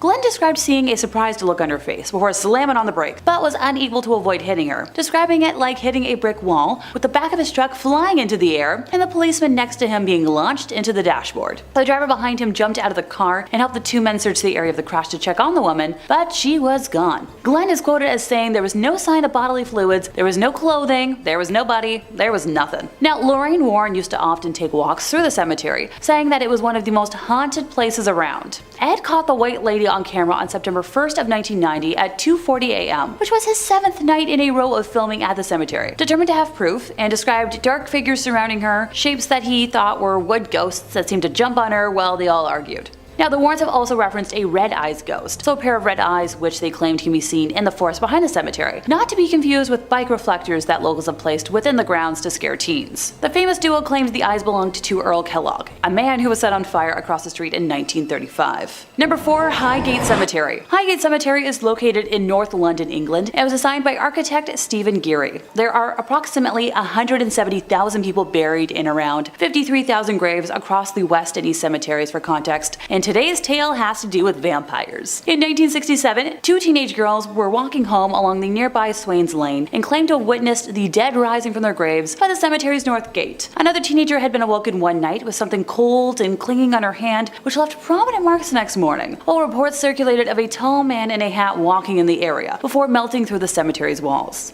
On Halloween night of 1968, a group of teenagers interested in the occult visited Tottenham Park Cemetery at a time when it was being regularly vandalized by intruders. According to a report in the London Evening News on November 2nd, the teens arranged flowers taken from graves in circular patterns with arrows of blooms pointing to a new grave, which was uncovered. And by that I mean a coffin was opened and the body inside was disturbed. But their most macabre act was driving an iron stake in the form of a cross through the lid and into the chest of the corpse. In a letter to the Hampstead and Highgate Express on February 6 of 1970, David Farrant wrote that when passing Highgate Cemetery on Christmas Eve of 1969, he had glimpsed a gray figure, which he considered to be supernatural, and asked if others had seen anything similar. Sean Manchester claimed David's gray figure was a vampire, and the media quickly latched on, embellishing the tale with stories of the vampire being a king of the vampires or practicing black magic. See, king of the vampires? That's my kind of guy. A rivalry grew between David and Sean, with each claiming that he could and would expel or destroy the specter. Sean declared that he would hold an exorcism on Friday the 13th of March, which, it's a good spooky date for that sort of thing. ITV conducted interviews with both men, and others who claimed to have seen supernatural figures in the cemetery, which were transmitted early on the evening of the 13th, and within 2 hours, a mob of hunters from all over London and beyond had swarmed over the gates and walls into the locked cemetery, despite police efforts to get them the heck out of there. Some months later, on August 1st of 1970, the charred and headless remains of a woman's body were found not far from the catacomb, believed to have been used in a black magic ritual. David was found by police in the churchyard beside the cemetery one night in August, carrying a crucifix and a wooden stake. He was arrested, but when the case came to court, it was dismissed. There was more publicity about David and Sean when rumors spread that they would meet in a magician's duel on Parliament Hill on Friday the 13th of April in 1973, which never occurred. The vampire is said to lurk until this day, so maybe I'll have to make a trip eventually to pay my respects, if you get what I mean. Number 3, Hollywood Forever. The Hollywood Forever Cemetery is one of the oldest in the state of California and is located on Santa Monica Boulevard. Many famous individuals are buried in the cemetery, such as Rudolph Valentino, Mickey Rooney, Anton Yelchin, and Judy Garland. First used in 1899, it features well over 50 acres of land for families and visitors. There are still thousands of spaces available and new mausoleums being completed, but it's time to talk about the ghosties. It should also be noted that Paramount Studios is located near the cemetery, and it is said to be one of the most haunted movie studios of all time. So let me know if y'all want me to ever elaborate on that. I'll start with the obvious, and I think the most dedicated fan ever, the Woman in Black. Also, yes, my bias for unknown ghostly ladies, known only by their outfits, is coming into play. This is why I choose to always dress up, because I'd personally hate for my last outfit to be my raggedy PJs. What do you think? Would this be a good final resting outfit? If not, I'm open to suggestions. Rudolph had passed away at the age of 31 in 1926 after surgery from an ulcer, and over 100,000 people gathered outside the funeral home. Fun fact, there were rumors that a wax replica was used to protect the body at the service. He was quite the popular heartthrob at the time. Heck, I'm racking my brain for like a modern day equivalent, and I'm failing. Just imagine your celebrity crush, but everyone also liked that same crush to a crazy level. It wasn't until after he had been laid to rest that the Woman in Black began to appear, and mainly she likes to come out on the anniversary of his death, dressed from head to toe in black, including a veil. She would leave roses on the grave and was originally thought to be Pola Negri, the woman he was engaged to during the time of his death, but nope. Many women have come forward claiming they are the Woman in Black. However, none of these claims have turned out to be true. Alrighty, ghostie number 2, Miss Virginia Rappy. On Labor Day in 1921, Virginia had attended a party for Mr. Roscoe Arbuckle at the St. Francis Hotel, which was held to celebrate acquiring a very large contract. Sadly, at that very party, Virginia had become sick and mysteriously passed a few days later at only 26 years old. Now, many claims were made surrounding her death, including the possibility of Arbuckle taking sexual advantage of her, a claim that was later proven false, but sadly had negatively affected his career. No one knows exactly what happened to her on that fateful Labor Day. Around the site of Virginia's grave, folks have reported the temperature dropping to an icy cold climate, and have also heard what appears to be sobbing. Many believe that she is still dealing with this traumatic event, with many visitors clearly seeing her weeping on the edge of water that is located on the grounds. I'm sure there are plenty of other ghosties, so let me know if anyone knows of any that I might have forgotten. Number 2, Resurrection Cemetery. Located in Chicago, this cemetery is the home of a very well-known ghostie, Resurrection Mary, who is also commonly referred to as BLOODY Mary, blame the interwebs for the spelling out, has different origins, depending on who's telling the story, but the most shared narratives put her untimely death sometime in the late 1920s to early 1930s, when she was either a victim of a fatal car crash on the way to a night of dancing, or the unfortunate victim of a hit-and-run accident while she was walking home in the rain. Most documented reports of Mary describe her as a young, fashionable blonde woman, no older than mid-20s, wearing a white ball gown, accessories, and a hairstyle to match. The first person who claimed to encounter Resurrection Mary was a man named Jerry Pallas. In 1939, Jerry was at a popular dance hall when he was love-struck by a young blonde woman. He approached her, and the two hit it off and spent the night dancing away, even sharing a scandalous kiss. According to Jerry, her hands were as cold as ice, but he had a warm heart that made up for it. So, eventually, closing time came around and Jerry offered the woman a ride home, and she asked to be taken down Archer Avenue. She motioned for Jerry to stop in front of the Resurrection Cemetery, and when he did, she got out and vanished before his eyes. Jerry was shaken with disbelief, but not too frightened to seek out answers. The next morning, he made his way to the address where Mary said she lived, over in Southside. He knocked on the door and encountered her mother. Now, when Jerry asked about the woman he had met the previous night, she informed him that she'd been dead for nearly 3 years. It turned out that, yep, Jerry had encountered Resurrection Mary, and over the next few decades, several other men would have similar experiences. But that was the one that began the legend. One cab driver in the 1970s claimed to see a young woman standing in front of the Resurrection Cemetery one night, and he pulled over to check to see if she needed a ride, and as the woman approached the vehicle, yep, she disappeared. Another encounter with Mary occurred in 1979 when a separate cab driver named Ralph claimed to pick up a young female hitchhiker he believed to be no older than 21. As the two drove up Archer Avenue, she suddenly jumped up and said, "Here, here." The car came to a sudden stop and the woman pointed to a small abandoned shack off of the left side of the road. Now, Ralph questioned whether this was actually where she wanted to go, but before he got an answer, she disappeared without ever opening the door of his cab. His encounter was detailed in a 1979 issue of Suburban Trip magazine, and in 1980, Claire Rudnicki and her husband Mark were driving down Archer Avenue towards the cemetery when they spotted a young woman in a white gown slowly walking down the side of the road. Now, it was immediately obvious that she wasn't an ordinary person, as she was partially transparent with a white aura around her, almost as if she was glowing. Shocked, the couple wondered if they had just seen a ghost, and when they once again reached the spot where Mary was walking, you guessed it, she was gone. Mary is supposedly buried at this cemetery in Justice, Illinois, about a 30-minute drive southwest of Chicago, and it gives her stomping grounds as well as her iconic name. She likes to stick to that particular stretch of road on Archer Avenue, between the cemetery and what was once the O. Henry Ballroom in Willow Springs. Over the years, several researchers have tried to determine the exact identity of Mary, but no one knows. Due to the number of sightings and the credibility of those who claim to see her, Resurrection Mary is said to be one of Chicago's most famous ghosts. Number 1. Stull Cemetery. Stull Cemetery and the abandoned church that rests next to it is located in the tiny, nearly forgotten Kansas town of Stull. Oh, and it's believed to be one of the 7 portals to hell. So counted among the most haunted cemeteries in the world, Stull Cemetery has gained a haunted reputation due to a legend that involves Satan. The legends say that these stories have been linked to Stull for more than 100 years, but none of them made it into print until the 1970s. Specifically, in November of 1974, an article appeared in the University of Kansas student newspaper that spoke of a number of strange occurrences in the Stull churchyard. According to the article, Stull was haunted by legends of diabolical, supernatural happenings, and the legends claimed that the cemetery was one of the 2 places on Earth where the devil appears in person 2 times each year. Apparently, most students learned of Stull's diabolical reputation from their grandparents, or, other older individuals, but that many of them claimed first-hand encounters with things that could not be explained. One student claimed to have been grabbed by the arm by something unseen, while others spoke of unexplained memory loss when visiting the place. The legends also say that the devil has been appearing here since the 1850s, and insists that the original name of the town was Skull, and that the later corruption into that of Stull was simply to cover the fact that the area was steeped in black magic. Number 5 on this list is Pink Place Market. This would be a really nice place to do your shopping if it wasn't so freaking haunted. Mental Floss says, as one of the most famous public markets in the country, Pike Place Market is known for a lot of things. Fresh coffee, fresher fish, and paranormal activity. The Seattle Times reported on a number of figures who supposedly walk through walls or vanish into thin air.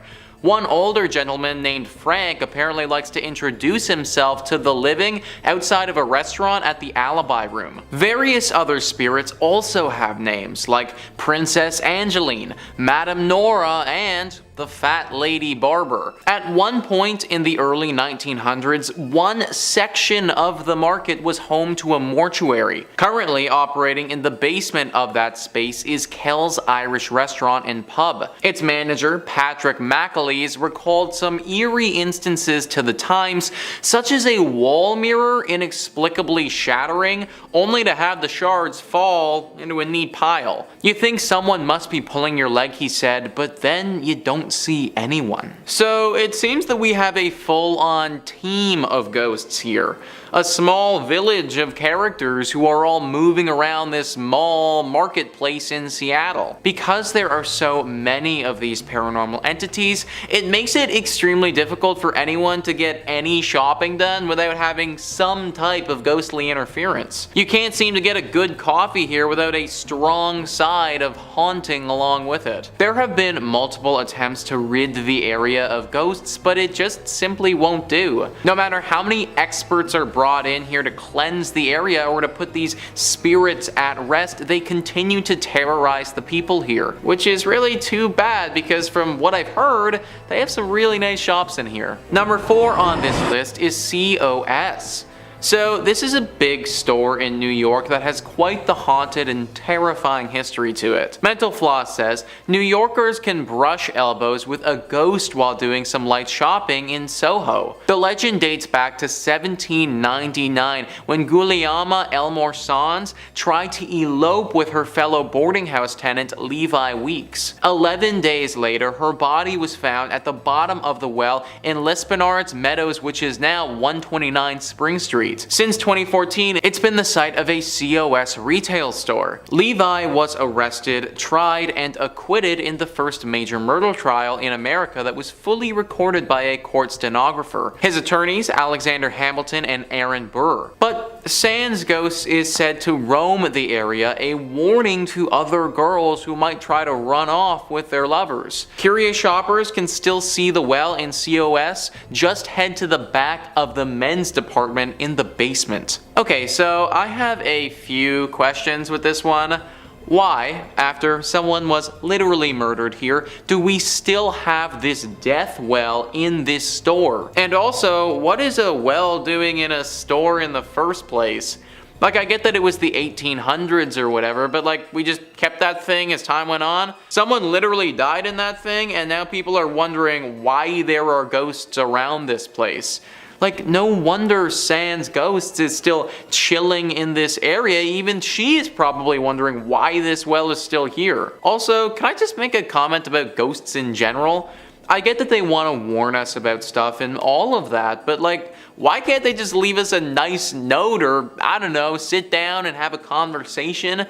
Why do they need to freak the hell out of people and just leave people confused as to what they want? Anyways, this place is going to remain haunted for a while until someone deals with that well. I'd conduct your shopping elsewhere if I was you. Number 3 on this list is the Cherryvale Mall. This is just a mall that for whatever reason has decided that it wants to be haunted. Mental Floss says, since its opening in 1973, the Cherryvale Mall in Rockford, Illinois has been the site of some spooky vibes. The Rock River Times noted that mall employees reported feeling watched or followed after the venue closed at night. Others have reported that certain stores would be a mess in the morning with clothing scattered or displays knocked over, even if the space was cleaned before being locked up. And on an even more unsettling note, some even claimed that bathroom doors were held shut by an unknown force. So basically, for no good reason, this mall is just haunted now. Now it's either that or this mall is just regularly hit with burglary. Maybe the things are moved because people have been stealing stuff and then just don't put everything back the way that they found it when they first got there. Or, and this one's a long shot, but some people are just pranking the hell out of this mall and creating the legend of a haunting here for some reason. Like a Scooby-Doo-esque vibe where they're really trying to do something else at the mall and need people to leave it alone because they're scared. I don't know, I'm just trying to think of some reason why this mall would be haunted because there really isn't a good one. Comment down below if you guys know what could be causing this mall to be the way that it is. Number 2 on this list is the Diamond Center. The Diamond Center is located in Anchorage, Alaska, and it's very haunted. Alaska doesn't have that many people that live there. It's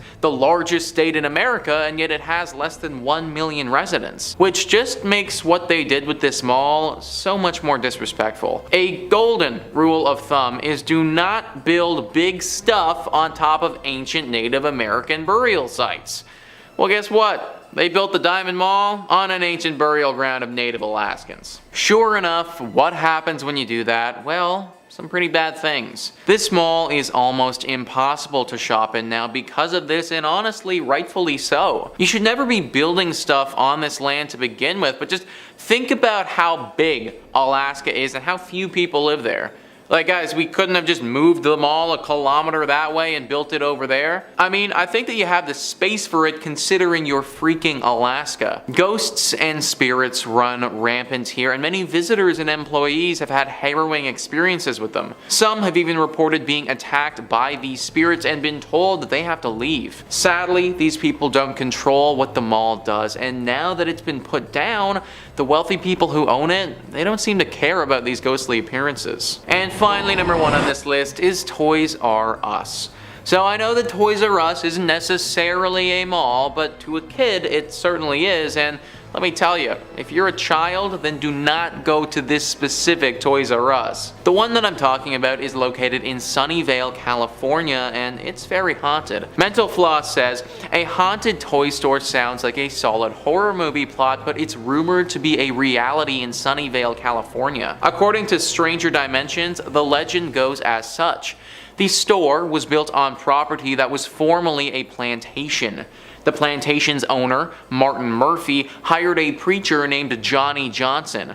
Crazy Johnny, as the preacher was nicknamed, was in love with Murphy's daughter, Elizabeth. Unfortunately, Elizabeth was planning on marrying a lawyer, and as the story has it, Johnny was angrily chopping wood one day and fatally wounded himself by accident. His ghost reportedly wanders the land now home to the Toys R Us looking for Elizabeth. The usual objects coming off the shelves and footsteps have been reported, but the best anecdote was of employees once hearing a voice whisper, "The Lord giveth and the Lord taketh away," over the intercom system. Imagine hearing that over the intercom. How on earth could you ever show up to your work the next day? Like, that's it, guys. I am done. I am fully out of there if that's what's coming on over the intercom. I also want to know, what is this ghost referencing? What is he planning on giving, or what's he planning on taking away? Unless he really is just citing the Lord and saying that. Toy stores are supposed to be ghost free. There isn't supposed to be some haunted menace terrorizing the people who come and work here. That isn't the case at the Sunnyvale Toys R Us.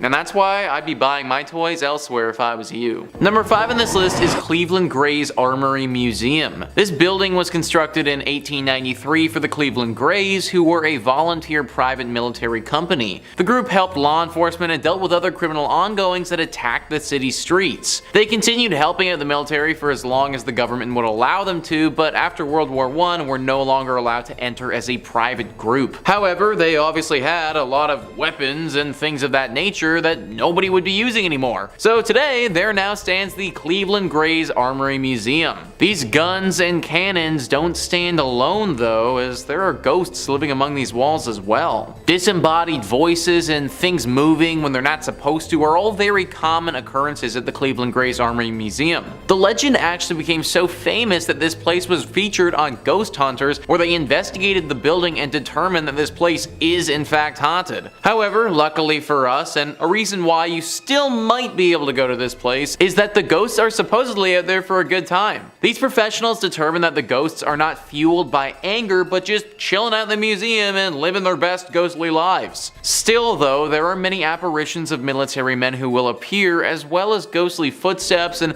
sounds that just don't make any sense at all. It's all very creepy, even if the ghosts are only out for fun. It would probably be a pretty cool place to check out, just make sure that you aren't faint of heart. Number 4 on this list is Erie Street Cemetery. This is apparently one of the spookiest places in the state, and not a spot that you should want to be burying your loved ones. Only in your state writes, in 1826, this charming cemetery was established on East 9th Street, though it was known as Erie Street at the time. Before then, a community burial ground was maintained near modern-day Public Square. Expansion, of course, eventually caught up with the cemetery, and it's now right across the street from Progressive Field. This growth once threatened the cemetery's existence, as bodies were removed from the cemetery in the early 1900s to make space for the new development. This preparation was shut down when the Pioneers Memorial Association was founded, so the burial grounds remains, yet it now feels oddly out of place. Perhaps one of the most unforgettable stories is that of Jock Ossaut, also known as Walking Bear. Jock Ossaut was the proud chief of the Mesquite, a tribe that existed in Iowa. Following the conclusion of the Black Hawk War, Jock Ossaut came out east to hunt. He made the acquaintance of Dan Marble and joined his theater troupe, traveled to England, and even came into the favor of Queen Victoria. However, he fell ill and parted ways with the troupe. Legend maintains that Jock Ossaut was making his way home to his ancestral lands, anticipating his demise, but that he passed in Cleveland before he reached his intended destination. As a result, local myth maintains Jock Ossaut remains eternally restless. His local friends like Dr. Horace Ackley arranged for his burial in Erie Street Cemetery. His dismay at being unable to return home caused him to crack his stone grave marker. This ghost has been spotted so many times and haunts those who pass by here. He's even said to haunt the Cleveland Guardians baseball park, which is just across the street from this cemetery. His ghost is forever restless and just wants to get home, but I'm not sure that he ever will though. Number 3 on this list is South Bass Island Lighthouse. Located in South Bass Island on Lake Erie, this lighthouse and the island it's on is honestly rather beautiful. Super cute and super quaint, it's kind of like the place that you'd want to go for a day trip with your significant other. However, you may not want to take said significant other to the South Bass Lighthouse itself. It housed lighthouse keepers in the late 1800s. The weirdness began back in 1898 with Harry Riley, the lighthouse keeper, and his assistant Sam Anderson. Anderson was a bit of a weirdo. He was said to have captured snakes on the island and then bring them to the basement of the lighthouse where he kept a bunch of them. Anderson apparently lost his mind though during the time that he worked at this place. Apparently there was a small epidemic and he freaked out at the prospect of having to stay in quarantine, triggering a little bit. It's thought that he took his own life by jumping off of the cliff portion of the island. Then later on, the lighthouse keeper Harry was found hopelessly mad running around the island like a lunatic. It was the 2 stories of these men that launched the legends of a haunting at this lighthouse. People are very scared of the lighthouse as they believe it to be haunted with some sort of demon that will make you go insane.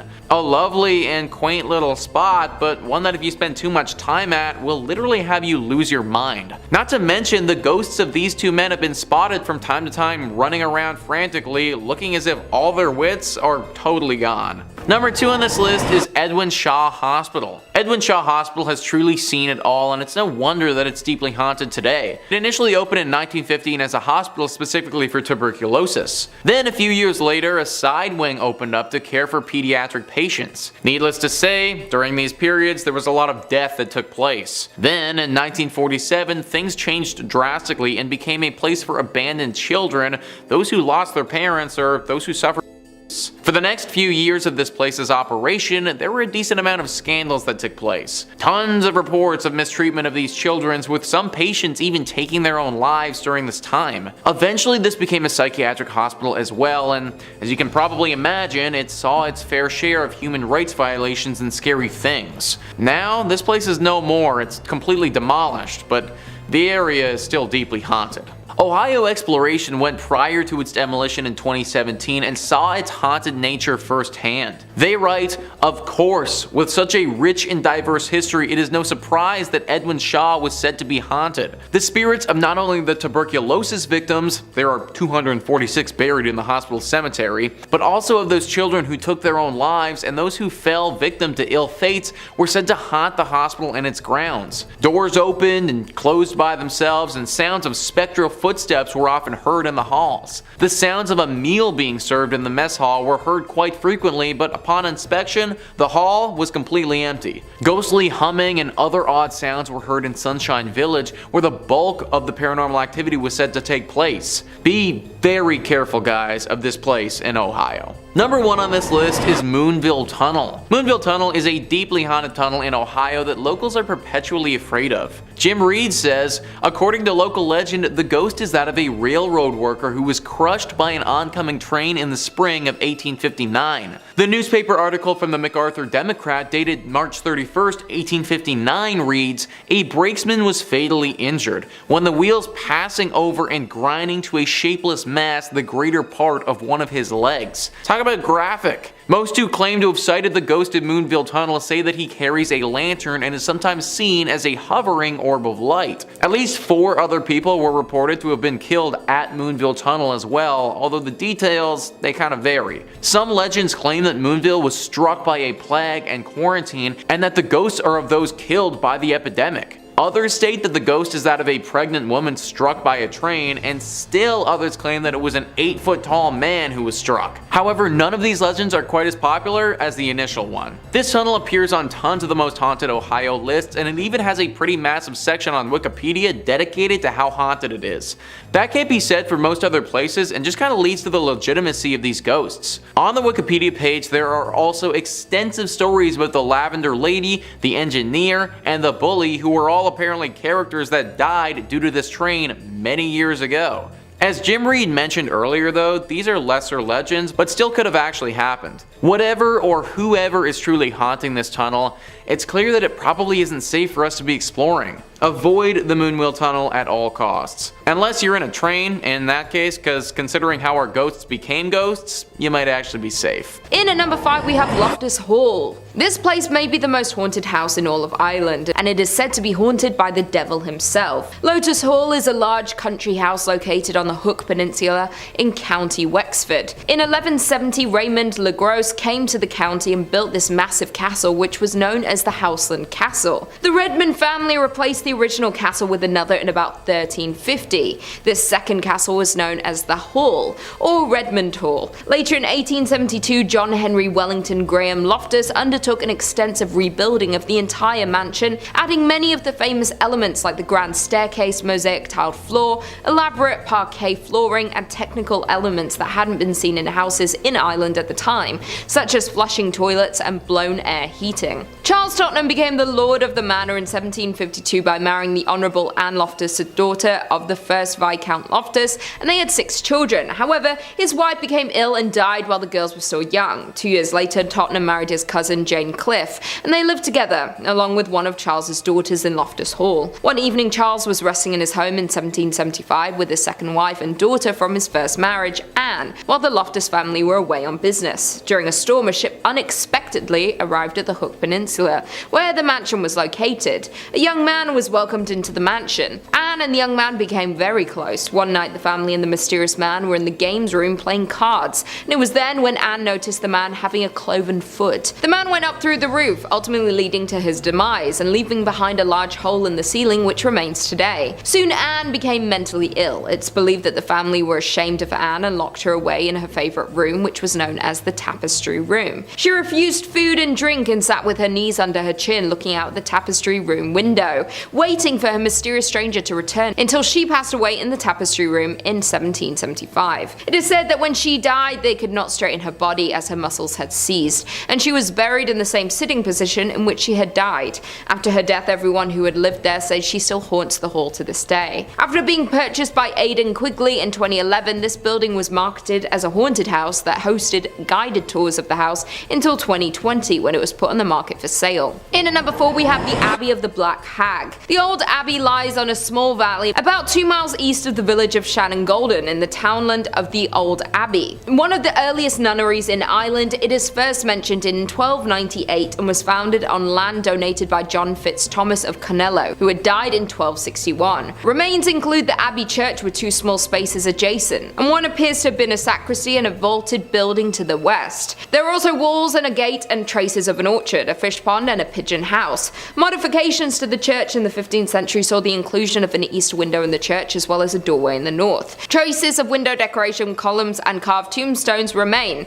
Burials were also located and the church plate was reportedly found in the late 18th century. It is said that the last abbess terrified the local population with her use of the black arts and sexual practices in a room to the south of the church, and is now called the Black Hag's Cell. After the closure of the abbey, the hag remained there and continued to perform her unholy acts, and it's believed she lived unusually long, which caused her ancient skin to become darker and darker over time. Another legend is regarding the Earl of Desmond, and that during his escape from one of the many battles between the Geraldines and the Butlers, the Countess was wounded by an arrow. The wound was so serious that the Earl believed the Countess had died and buried her beneath the altar in the main chapel. The Countess awoke to find herself buried alive, and when people would see a ghostly figure they went to her gravesite and they had found her finger bones had been worn out from clawing at the coffin, and it's believed her screams can still be heard to this day. In at number 3 we have Cork District Lunatic Asylum. The Cork District Lunatic Asylum opened in 1789, and by 1845 the Irish Lunatics Asylum Act allowed for appropriating the lunatic asylum in the city of Cork to the purposes of a district lunatic asylum. The legislation provided for 2 new asylums, a criminal one in Dundrum, Dublin, and then a 500-bed asylum in Cork.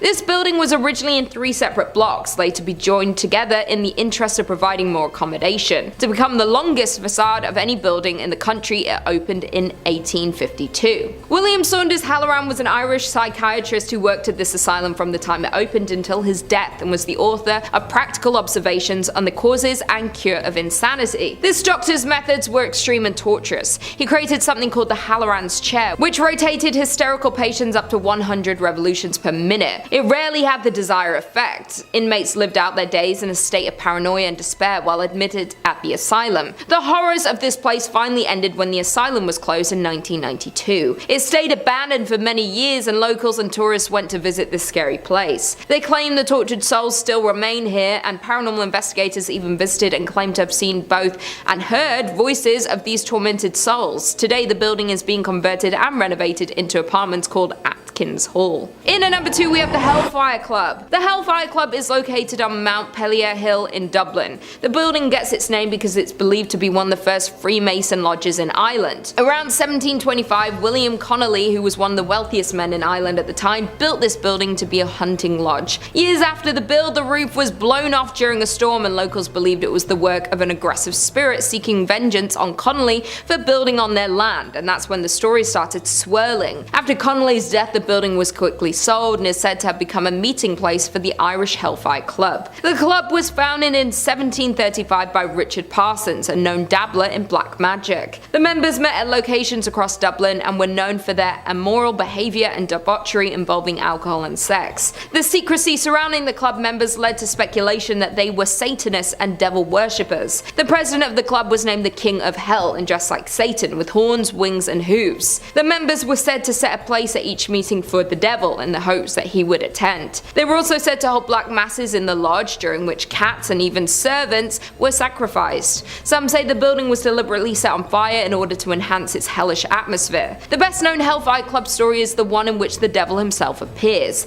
A stranger had joined the members at a game of cards. At some point, one of the card players dropped a card on the floor. As he bent down to retrieve it, he noticed that the stranger had cloven hooves instead of feet. Another tale concerns a young farmer, curious to find out what went on in the meetings. Climbing up Mount Pellier Hill one night, he was invited by members of the club and allowed to witness the night's activities. He was found the next morning trembling and terrified. Tradition says he spent the rest of his life unable to speak, unable even to remember his name. The Hellfire Club remains burnt out and abandoned on Montpellier Hill looking over Dublin. It is a beautiful sight on a sunny day, but make sure you leave before night. It's a beautiful sight on a sunny day, but make sure you leave before night comes, because you may come into contact with the unusual smells, ghostly apparitions, or paranormal sightings. And it's said that satanic rituals are known to be done here. And finally, in at number 1 we have Llo Castle. Of the many haunted places in Ireland, Llo Castle is possibly the most notorious of all, and is one of the most well-known symbols of haunted Ireland. This place is located in Kildare in County Offaly. There are many accounts of when the main tower was constructed, but could go back as far as 1250 CE and was built by the O'Bannon clan. The O'Bannons were the secondary chieftains of the territory and were subject to the ruling O'Carroll's clan. There are many stories of who or what haunts this place. A red lady ghost is reported to walk the halls holding a dagger, and also 2 little girls named Charlotte and Emily are reported to run up and down the spiral staircase in the mansion. A red lady ghost is reported to walk the halls holding a dagger, and also 2 girls named Charlotte and Emily are reported to run up and down the spiral staircase in the mansion. Emily passed away after she fell from the top of the castle's tower, and Charlotte can still be seen running around after her sister and calling her name. The castle was visited by paranormal investigators from shows like Most Haunted and Scariest Places on Earth. These investigators believe the castle is haunted by a sinister elemental spirit. The creature is described as being about the size of a sheep with a human face, black holes for eyes and nose, and giving off the smell of a rotting corpse. During renovation of the castle in the 1900s, workers found an oubliette behind a wall in the chapel. At the bottom of the shaft were many human skeletons on wooden spikes. When cleaned out, it took 3 cartloads to remove the bones. Today, the dungeon is now covered over in order to keep people away from it. It's believed that the O'Carrolls would drop guests through the trapdoor to be impaled on the spikes 8 feet below, and could be haunted by the people killed by the O'Carrolls. Coming in at number 5 we have Capuchin Monastery Catacombs, Palermo, Italy. This location is not for the squeamish. The Capuchin Monastery Catacombs is home to thousands of well-dressed corpses, one of the world's most bizarre and morbid tourist attractions. After walking through the monastery, you descend into the catacombs, where you have the chance to share small, enclosed space with thousands of corpses that have been well preserved. Some hanging from the walls, some laying down, and others sat on benches. They believe that having the dead on display like this shows respect to them. Here, nothing stands between the living and the dead, other than a sign asking people to be respectful. The ill-lit, musty catacombs have been separated into a few corridors, each one hosting a specific type of person. There is a room for religious figures, mainly those affiliated with the monastery, for professionals such as doctors, and a room for women. There is a corpse of a person that's said to be so well preserved that she simply looks like she is sleeping. She has been given the name Sleeping Beauty. I don't know about you, but that sounds pretty terrifying. It is believed that the particularly dry atmosphere allowed for the natural mummification of the bodies. Initially, priests would lay the dead on shelves and allow them to drip until they were completely depleted of bodily fluids. A full year later, the dried out corpse would be rinsed with vinegar before being redressed in their best attire and sent to their proper room to stand for eternity. Who knows how many of their spirits still roam the catacombs with no way out? It's not a question I want to find the answer to. In at number 4, we have Black Swan Hotel in York, England. The city of York was built back in 71 AD and was founded between 8000 and 7000 BC. First inhabited by Romans, then Vikings, it has a long history, making it the perfect place for ghosts and spirits to roam. Some have even claimed that it is the most haunted city in the world. Just one of the many haunted locations in York is the Black Swan pub. It was built for William Bowes, a merchant and sheriff of York, in 1417, who also became Lord Mayor in 1428. There are few unusual features and stories surrounding the pub. There is a passageway that was built under the building. It is unclear why this was built, but there have been rumors it once led to the church. It has since been sealed off, but you can still see the stairs leading down under the building and a hallway leading off into the distance. The pub was used as a horse refuge during World War II, and there are even stories of men coming to the pub to auction off their wives during 1884. Through the history of the building, there have been a few spirits who have decided to stick around. One of the regulars is a workman in a bowler hat who regularly fidgets and tuts, as if he is waiting for someone to arrive. He is often seen walking from room to room or waiting at the bar before fading away. No one knows who this spirit is, but it is believed he has been here since 1850, when bowler hats were introduced. Some say he resembles Charlie Chaplin. But he is not the only spirit who inhabits the pub, also frequently seen as a young woman in a long white dress. She stands at the bar in the back room gazing into the fireplace. You can see the grief in the woman's face. She appears to be dealing with some kind of loss. This is just one of the many haunted buildings around York, so travel here at your own risk. In at number 3, we have the Alaskan Hotel in Alaska. Built in 1913 during the gold rush, the Alaskan Hotel is the oldest hotel in the area. The hotel was built to be a luxury experience for those passing by, as they advertised as a pocket version of the finest hostelry on the west coast. The high fashion and glitz were a paltry concealment for the legal prostitution and sale of illicit substances that went on there throughout its history. The hotel overcame many issues that it faced since opening, one being the 1980 imposition of bone-dry prohibition. They turned their bar into a cafe serving soda while also running a speakeasy like most of the previous bars at the time. The Alaskan Hotel was a brothel twice in her history, first legally and second not legal in 1977, which was shut down by the fire marshal. There is one main soul who inhabits the Alaskan Hotel today, and that is a gold miner's wife. She lived at the hotel while waiting for him to return. When he did not return, she began to support herself through prostitution. But then he did return. When he returned to his wife, he was furious with what she had been doing and then murdered her in the hotel. There have since been a number of sightings of her at the hotel. She is said to be very angry and restless. When she is around, the air goes cold, and some have reported hearing footsteps wandering the halls. Some even hear crying coming from the walls, but it is unclear where the noise is coming from. There is also a number of abandoned mines located near the town, so if you're looking for ghosts, this is the place to be. Coming in at number 2, we have City of the Dead, North Ossetia, Russia. Not many people have been to the City of the Dead. It is a dangerous and long journey to reach the village. There are also myths and legends warning that those who do reach the city never return. Reaching this mystifying destination requires a 3-hour drive, taking you down a dangerous and hidden road. It is located in North Ossetia in Russia. If you do manage to reach the city, you will come across many white huts that look like houses. However, they are not. These are actually stone crypts. It is said that in the 18th century a plague hit the city, leaving no one behind. The clans built quarantine houses for the sick. They would bring the food but not the freedom to move about until death claimed their lives. The even sadder side is that people who did not have family to build the hut or bring them food simply went to the large graveyard and simply waited for death. It was a very slow and painful way to go. For those who dared to visit the city, a little well was created outside of each home. If you drop a coin in the well and you hear it hit the stone at the bottom, then the person who died here went to heaven. If you do not hear a noise, then this indicates that the spirit did not pass on and may still be in the village. My advice would be, don't visit this city. We don't need an 18th century disease. And lastly, in at number 1 we have Craig Castle in Victoria, British Columbia. What first appears to be a beautiful castle is actually a haunted home with a tragic past. The Craig Castle was built in the 1800s as a home for a wealthy family, coal industrialist Robert Dunsmuir and his wife Joan. It was built over 2,300 meters and comprises 39 rooms. However, Robert died 17 months before the construction was completed. The original architect of the castle, Warren Haywood Williams,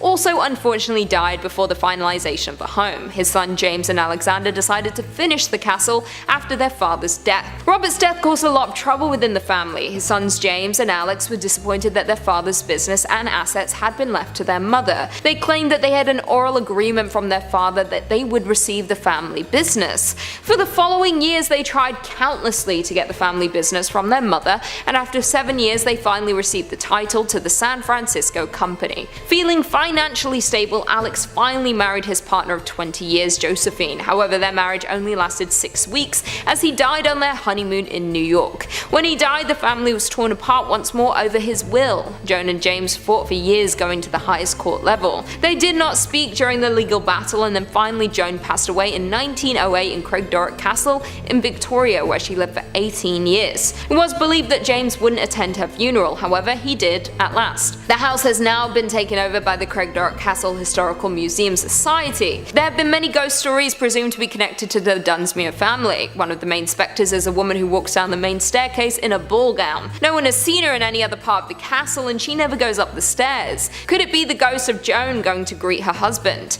In the basement of the home there have been sightings of a little girl crying, although they disappear if she hears anyone approaching. There have been multiple sightings of her. She is believed to be the youngest daughter of Robert, who died just months after he did. As well as these sightings, there have also been other weird goings on around the castle. Often people hear the crying of a child from various parts of the castle. Objects would also move on their own when no one was around. Some can also hear a piano being played in the dining room when no one is present, but there is no piano in the castle. It seems there are many ghosts of the Dunsmuir family within the castle walls who don't want to leave their home. Number 5 on this list is the Beechworth Lunatic Asylum. Located in Australia, this is one of the most haunted asylums in the entire world. Thrillist says, formerly the Mayday Hills Lunatic Asylum, now La Trobe University's scenic Beechworth campus, this place saw 128 years of terror before closing in 1995. Apparently 9,000 patients died here over the years, and people were so fast and loose with the term lunatic that few patients ever left the premises alive. It comes as no surprise that a few people lingered after death. Faces floating in windows are a common sight, along with Matron Sharp doing her rounds and children laughing. Tommy Kennedy, who used to transport the dead out of the asylum and died there himself, still hangs around. There's also a woman who was thrown out of a window and died in front of the hospital because she was Jewish and the only person allowed to move her, a rabbi, couldn't make it to Beechworth sooner. Yeah, so clearly this place has seen its fair share of trauma throughout the years, folks. 9,000 people is a lot of people who have died. Like, we're talking about a small town's worth of human beings who died at this freaking asylum. And as exampled by that poor Jewish woman, these deaths weren't all from natural causes either. There was said to be some sick workers here, people who were twisted and got off on hurting others, people who worked at the asylum but probably would have been better suited to be in it themselves. Asylums in general are already susceptible to haunting considering what's going on, but when you have this amount of death and atrocities take place, it just makes it that much easier for ghosts and paranormal entities to cling on. Many of the locals don't even come close to this place anymore, and a lot of the tourists who do go here thoroughly regret that decision soon afterwards. These entities are angry and want to punish those who are living for what happened way back then. I don't recommend being one of the people who gets punished. Number 4 on this list is the Gonjiam Psychiatric Hospital. If you had a mental illness, then I promise you this is not where you wanted to end up. Thrillist says, believed to be one of the most haunted spots in South Korea, this abandoned psych hospital could be the basis for the next Stephen King novel based on its checkered history. According to local lore, patients here began dying mysterious deaths one after the other, forcing the facility to shut down. Many believe the murderous owners of the place was to blame, claiming that he kept patients as hostages only to flee to the States when families of the deceased demanded explanations. There are also rumors of doctors going insane, rivaling their patients in madness. So literally folks, if you ended up here, then there was a pretty good chance that not only did you not get the help that you needed, but you also just died. Whether this was because of the sick owners or the doctors, who even knows? That much death has left behind its mark though, and now this place looks like a safe haven for ghosts and everything paranormal. There's also been talk of a creature that lurks here, a creature that was actually the cause of all this death to begin with and is lurking, waiting for somebody to stop by and take them next. If I was you, I wouldn't want to be that person. Number 3 on this list is the Trans-Allegheny Lunatic Asylum. This is a scary masterpiece, folks. Thrillist says, this impressive structure, allegedly the world's second largest hand-cut stone masonry building after the Kremlin, looks like it was designed as the set of a blockbuster thriller. Built around the Civil War era, the asylum was designed to house around 250 patients, but ended up holding more than 2,400, including for a brief period, the infamous Charles Manson. That's the opposite of a celebrity endorsement. Along with severe overcrowding, profound abuse abounded. People were locked in cages, lobotomized with ice picks, chained to things, and the combination led to hundreds of deaths and a palpable air of suffering. Apparitions are aplenty, like the still deranged patient Ruth, who likes to attack visitors. And since the asylum was also briefly a Civil War military base, uniformed soldier ghosts roam the halls. Thousands have claimed to hear voices telling them to get out.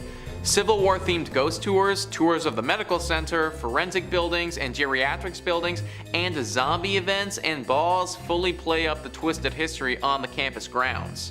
Now, don't get me wrong, would it be really fun to be part of a zombie event at this place? Yeah, absolutely. But I'm also not trying to get attacked by Ruth, the deranged ghost patient. Whenever people travel to a place like this, there is a risk involved. I personally am not willing to take the risk based on the history that this place has seen. Comment down below if you would. Number 2 on this list is Danvers Lunatic Asylum. This asylum hosted a very select group, criminals. Thrillist says, part prison, part asylum, all terror. This gothic monolith opened in 1878 to house mentally unstable criminals. Thanks to the addition of the mentally handicapped, alcoholics, and plain old felons, it became so severely understaffed by the 1930s that patients' deaths were often not discovered until days later, when they were found rotting in some forgotten corner. Shock therapy and lobotomies were standard procedures. In fact, some call Danvers the birthplace of the prefrontal lobotomy. But a large cemetery on site said to be haunted by evil spirits suggests these were not always successful. The sinister castle-like building is said to have inspired H.P. Lovecraft's Arkham Sanitarium, and so also Batman's Arkham Asylum, and was the setting of Demon movie Session 9. And as if that weren't enough, Danvers used to be Salem Village. Yeah, of Salem witch trials fame. Regular ghosts are one thing, witch ghosts are another one altogether. Think about how few people would have had to work here, where a literal patient would die and wouldn't be discovered until days later. And also think about what that would have meant for the actual patients. That means that even if you were still alive, you probably wouldn't be treated or seen by a professional for days at a time. Which also means that you might not eat for days at a time either, and be stuck in what I can only assume would have been a cell by yourself for that entire time. This would have been a horrible place to go, even if it was just for criminals. Because of all of this, it is now deeply haunted and a place I highly recommend avoiding. And finally, number 1 on this list is the Waverly Hills Sanatorium. This is an asylum that I've talked about a few times on this channel before, which speaks to how haunted it actually is. Thrillist says, with an alleged 63,000 deaths taking place inside its walls, this place is up to its eyeballs in spirits, not surprisingly topping lists of America's most haunted spots.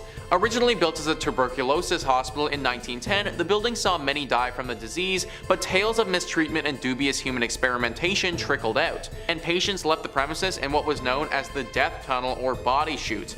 Apparitions including Timmy, a boy who likes to play with rubber balls who's been caught on tape, the nurse who hanged herself in room 502, another nurse who fell from the same room's window, and scattered screams and footsteps have all been seen.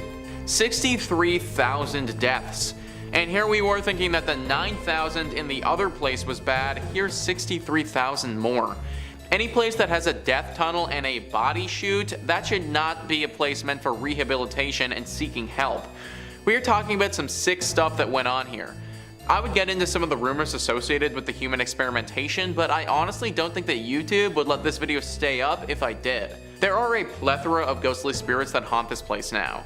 Dark spirits that have lost all sense of humanity and are more demon than spirit. This is a spot that must be avoided at all costs. In fifth, we have the Most Holy Trinity Church in New York, built sometime between 1882 and 1885 on land that previously served as a graveyard until 1853. According to local rumors, not all of the bodies residing there were exhumed from the graveyard, and the spirits of those left behind still inhabit the grounds to this day. The church property covers an entire city block, and it is said that there are false closets leading to bricked-up doorways, tunnels, and random sub-basements throughout the church and convent. There are also mysterious passageways on the upper levels of the church, where legend says only priests are able to enter. The church's rectory was built in 1872 by its second pastor, Monsignor Michael May, who later passed in his room on the second floor. Priests who live in the rectory have used that space for mainly a guest room ever since, as no one has ever been willing to live in it on an ongoing basis. Guests have experienced lights being switched off and on, hearing strange noises, and the sound of a person walking back and forth while trying to sleep. Phantom footsteps have also been heard on the staircases in the building, and dogs who were once kept as pets in the rectory would stare in a trance-like state down the basement stairs, as well as into the dining room when the building got cold. In 1897, a parish bell ringer named George Stell's life was taken in the vestibule of the church. Though there was a suspect in the case, a former parishioner who would later be executed for an unrelated ending of life, no one was ever convicted of the crime. The red fluids of Mr. Stell's, as well as the red handprint of the killer, is believed to still be on the wall in a stairway leading to the bell tower. George's ghost still roams the church and is believed to be the reason why the bells will ring suddenly, vowing not to leave until his death has been solved. Moving on to our fourth place position, we have the Aquia Church of Stafford, Virginia. While the congregation was established in 1711, the physical parish wasn't built until 1751. It was a gorgeous brick building built on a peaceful hilltop with a two-story crucifix floor plan, which otherwise known as a cruciform, which was considered a rather unusual style for colonial churches. Aquia was built to replace two earlier sites of the Overwharton parish, which were constructed around 1680. The inside of the church burned down in 1754 and was not rebuilt until 1757. It was then shut down from the Revolutionary War until the Civil War due to lack of funding, before reopening as a stable, campsite, and hospital for Union forces.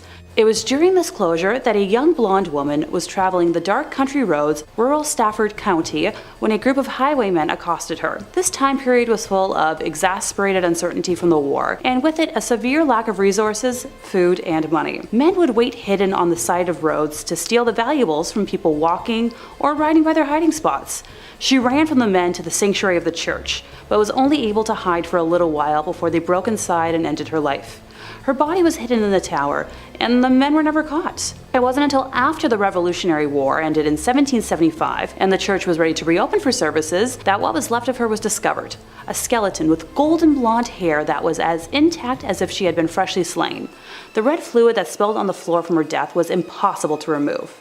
Despite using every trick known to man, the stains remained in the tower for well over 100 years, until during a modern renovation when the redness was covered up by concrete. With the facility still being in use today, members of the church have mentioned hearing footsteps walking around at all hours of the day and will break into a frantic run around the church at night, but no one is there. Noises can be heard in the empty tower, with some saying it sounds like a struggle, others describing a groan, whistle, or even a call for help.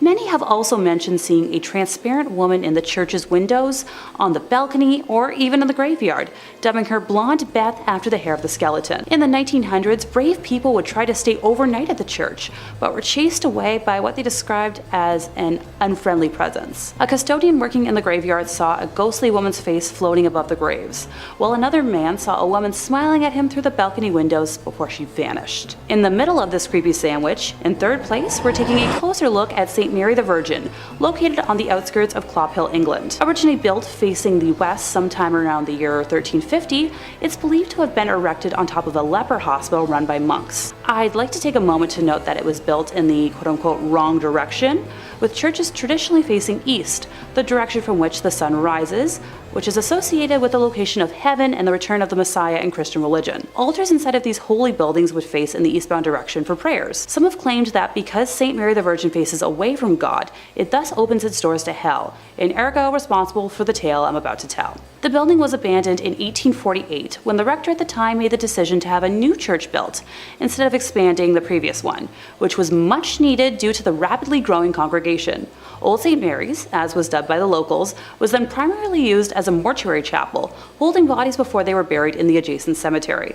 By the 1950s, St. Mary's had become so run down that it could no longer fulfill that use, with just the outdoor walls and tower remaining. In March 1963, the tomb of an 18th century apothecary's wife was broken into, and the bones were arranged ritualistically in the middle of the church. And once again on Midsummer's Eve of 1969, multiple women's graves were broken into, with bones being removed and rearranged once more. While the specific individuals involved in these acts were never identified, the arrangements found resembled those used in black mass rituals performed by satanic groups at the time.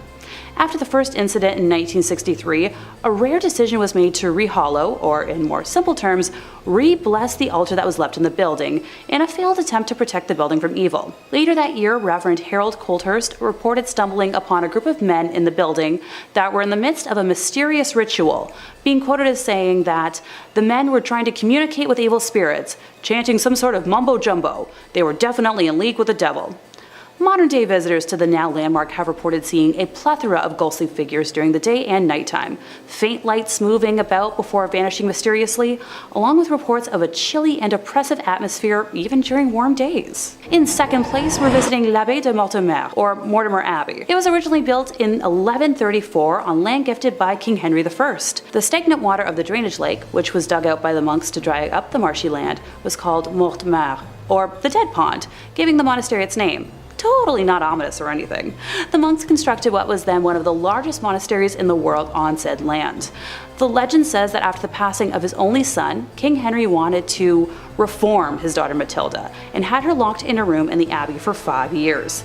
The anger and hate she felt from being sent away and isolated stained and seeped into the walls of the monastery, cursing it for eternity. After her eventual release, she went on to live until 1167, when it said her spirit returned to Mortimer Abbey to haunt the area as the White Lady. She is said to appear on nights close to a full moon, moaning as she drifts through the now ruins of the monastery. Those that have seen her report that she alternates between wearing black and white gloves. If she appears to you with white gloves on, you're destined for good luck. But if she appears with black, you'll be expected to pass within a year. Alas, Matilda is not the only spirit one must worry about if visiting the abbey. When the monastery was at its peak in the 1500s, a frail and suffering woman was brought to the monks with an illness it was believed that only they could aid. It was revealed that she was possessed by the spirit of a wolf and cursed to become a werewolf for several nights. The monks chained her to a room and conducted multiple exorcisms in an attempt to eradicate the spirit.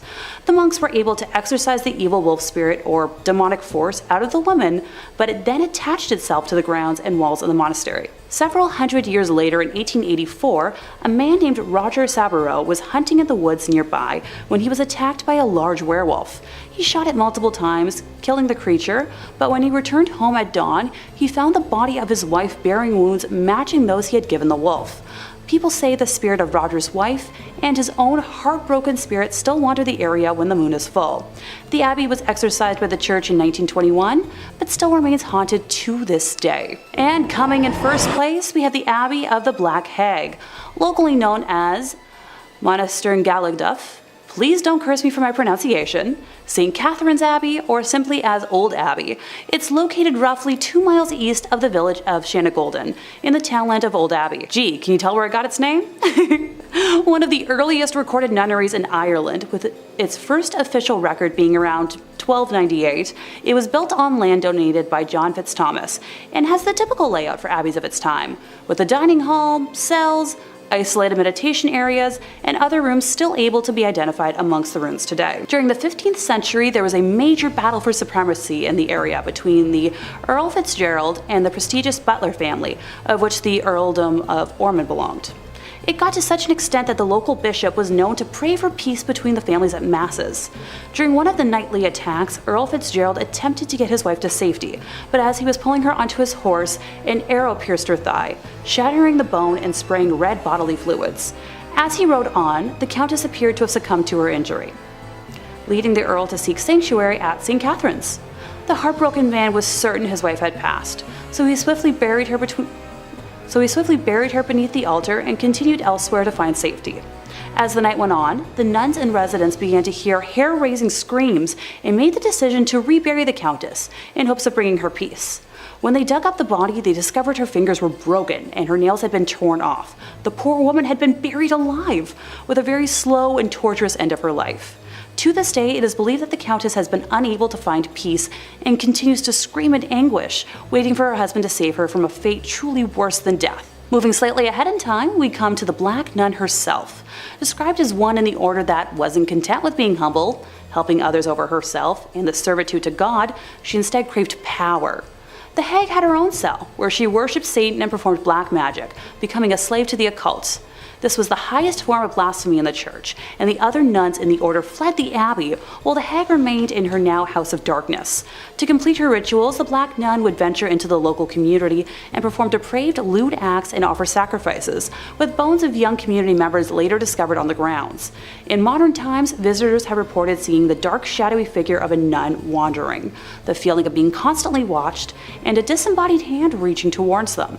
It has been reported that flashlights cannot function in the nun's cell, and modern batteries drain too quickly to have any sort of rational explanation. Number 5. Bangor Fort. Now, if you Google Bangor Fort, if you're planning a trip up there anytime soon, almost every result will give you back something like India's most notorious or India's most haunted, so maybe that should give you a bit of a sense as to what's going on here. It's bad news. In fact, the place is said to be so filled to bursting with malevolent spirits that the Indian government actually restricts tourists from visiting after sunset for fear of spiritual danger. Let's take a look at the history of the Bangor Fort, one of the most notorious haunted places in India if the search engine is anything to go by. The fort was first built in the 17th century, and according to local legends, a religious ascetic lived nearby to the fort and insisted that any house built near the fort shouldn't be taller than his own house. Not sure why, but he just didn't want to be upstaged, I guess. If the shadow of any house fell on his own, he would destroy the fort, he threatened. When columns were added to the fort that casted a shadow, the fort was destroyed and abandoned seemingly overnight. Now, a variant of this legend suggests that a priest who practiced black magic and was a practitioner of the occult was in love with a little princess who lived in the fort. He offered her a love elixir, and when she refused his proposal, he cursed the entire village, condemning it to be damned by the spirits for eternity. Locals claim that walking by the Bangor Fort, you can hear women screaming and crying from within at night, and strange otherworldly music can be heard playing seemingly from nowhere. Other residents claim that they see shadowy wisps or ethereal lights coming out of the fort's structure, alongside strange smells? What does a ghost smell like, I wonder? You know what?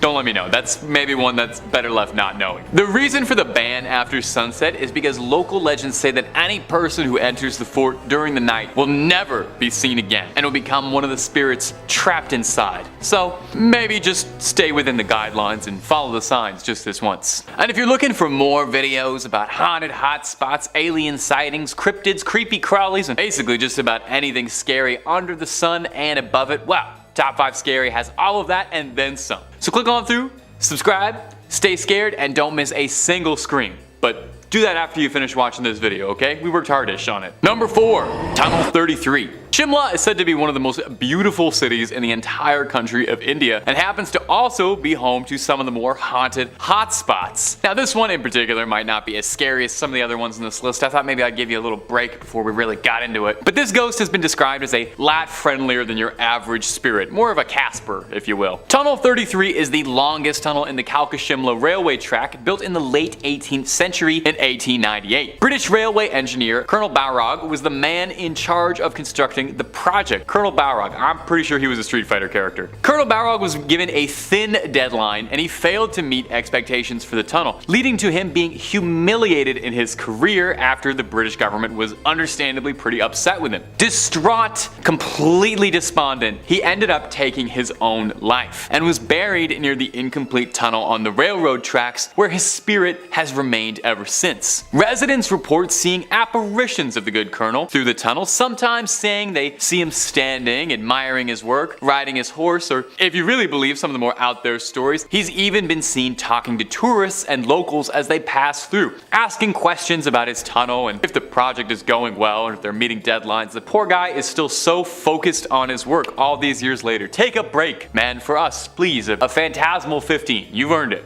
There's something very sad about a ghost who's stuck on the land he worked on, unable to move on. He's not interested in haunting or scaring anyone, but just doomed to check in on a project he never got to see completed. If you ever visit the accursed tunnel, and if you happen to see the colonel, tell him thank you, won't you? For me, okay? Tell him that the tunnel looks great and he did a good job. I'm sure he'd appreciate it. Number 3, Ramogi Film City. Ramogi Film City is one of the biggest film sets in the country. In fact, it's actually one of the largest film complexes in the entire world. I mean, it's a film city. How many other film cities are there really? It's a big attraction for movie lovers who come the world over to see its extravagant displays and exhibits, but also entices paranormal hunters looking for proof of the other world. And there's a little something for everyone here, you know? It's a real family place. So where does the haunting come from? Do the ghosts just love the silver screen? Well, Ramogi Film City was allegedly built on an old Nizam battleground. The Nizam of Hyderabad was the ruling caste of the area in the 18th century. Now, if these stories are true and it is built on an old battlefield, then it makes sense that there would be a good amount of lingering evil and restless spirits trapped in the soil that haven't moved on. Dying violently tends to make ghosts. Guests of the film city claim that while visiting, lights will flicker and turn on and off at random. Now that could be bad wiring, but it also could be troublesome spirits. Where things get kind of spooky is the reports of crew members on film sets getting injured under mysterious circumstances, equipment malfunctioning, or outright being destroyed in front of people's very eyes. And these are some of the more common reports of things happening on the cursed set. Women in particular have felt targeted by the ghosts or spirits in the Ramogi Film City. Actresses have claimed that they felt like they were being watched in their green rooms, or even feeling a supernatural tugging at their clothes during filming. Now, I'm sure they make all kinds of genres of movie at the Ramogi Film City, but if you want my professional advice, I think they should definitely consider filming a horror movie there. It sounds like they would save a ton on the special effects budget, or maybe they could make a documentary. Do you need to pay a ghost if you're gonna have a ghost in a movie? Do ghosts still have the same workers' rights? Somebody look into that for me. Number 2,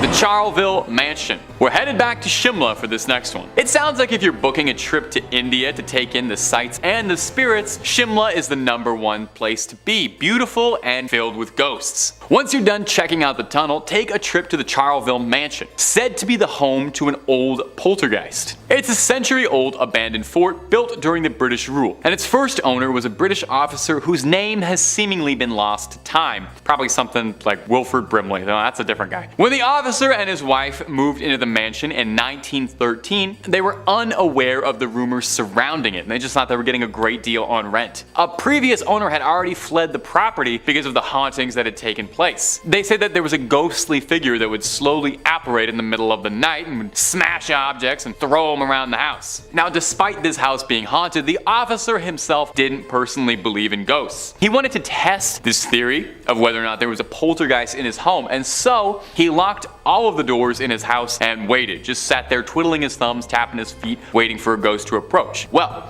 lo and behold, after locking all the doors, he heard a crash upstairs and ran upstairs, opened the door, and found that this one room had all of the furniture and all of the mirrors just utterly demolished. I think he moved out the same week. They say he moved out shortly after, but I can't even imagine he finished packing his bags. Now the next owner was one Victor Bailey, an assistant secretary working on the railway construction at the time, and I gotta say there must be some really bad vibes at the Shimla Railway if 2 entries on this list involve it. Anyway, the Baileys moved into the mansion, and at first it seemed like a great deal. Beautiful mansion secluded away from the rest of the world. Until one day at a dinner party, one of their guests reported that he was talking to a lovely English gentleman. Victor Bailey was a bit confused, and when he went back to go introduce himself to this guest, he watched the man disappear into the room the poltergeist destroyed, just vanished out of thin air, and the Baileys packed their bags and left shortly after. The mansion is now deserted and is a hot spot for paranormal activity, so enter if you dare. I actually don't even know if you can go in. Look into that maybe.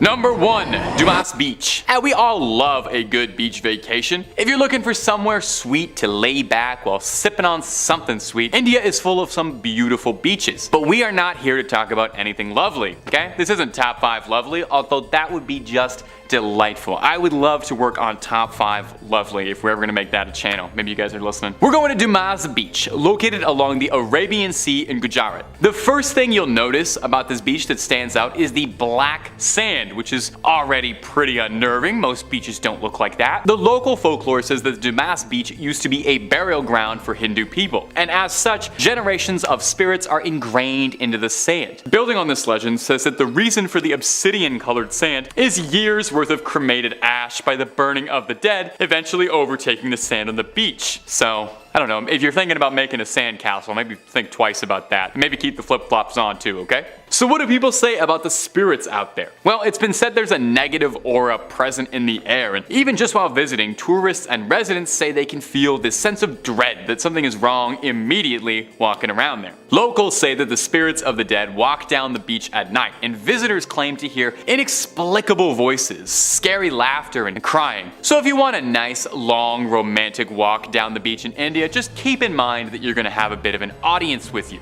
Some people go so far as to say that there's been apparition, floating orbs seen around the beach, although I was having a bit of trouble finding any photos of any ghost sightings around the beach. People say dogs behave strangely, walking through it, howling and barking. There are some who believe that the animals can see spirits we can't, and this could be evidence of that. Now, the most extreme legends say that the tourists go missing around midnight on the beach, but I want to believe if people kept going missing on a beach, they'd shut it down, but I don't know. I've seen Jaws, I know that's not actually that likely. In 5th place, we have Mount Athos in Greece. Mount Athos is a mountain and peninsula in the northeastern Greece and is an important center of Eastern Orthodox monasticism, which has been occupied for more than a millennium by Russian Orthodox monks. I promise I try with pronunciation. The long-standing gender ban on this ancient mountain doesn't apply to just women, but also includes many female domestic animals. So how the heck has the animal population not died out yet? Also, more importantly, who the heck has the job of wandering around and policing animal genitalia? I genuinely want to know how that's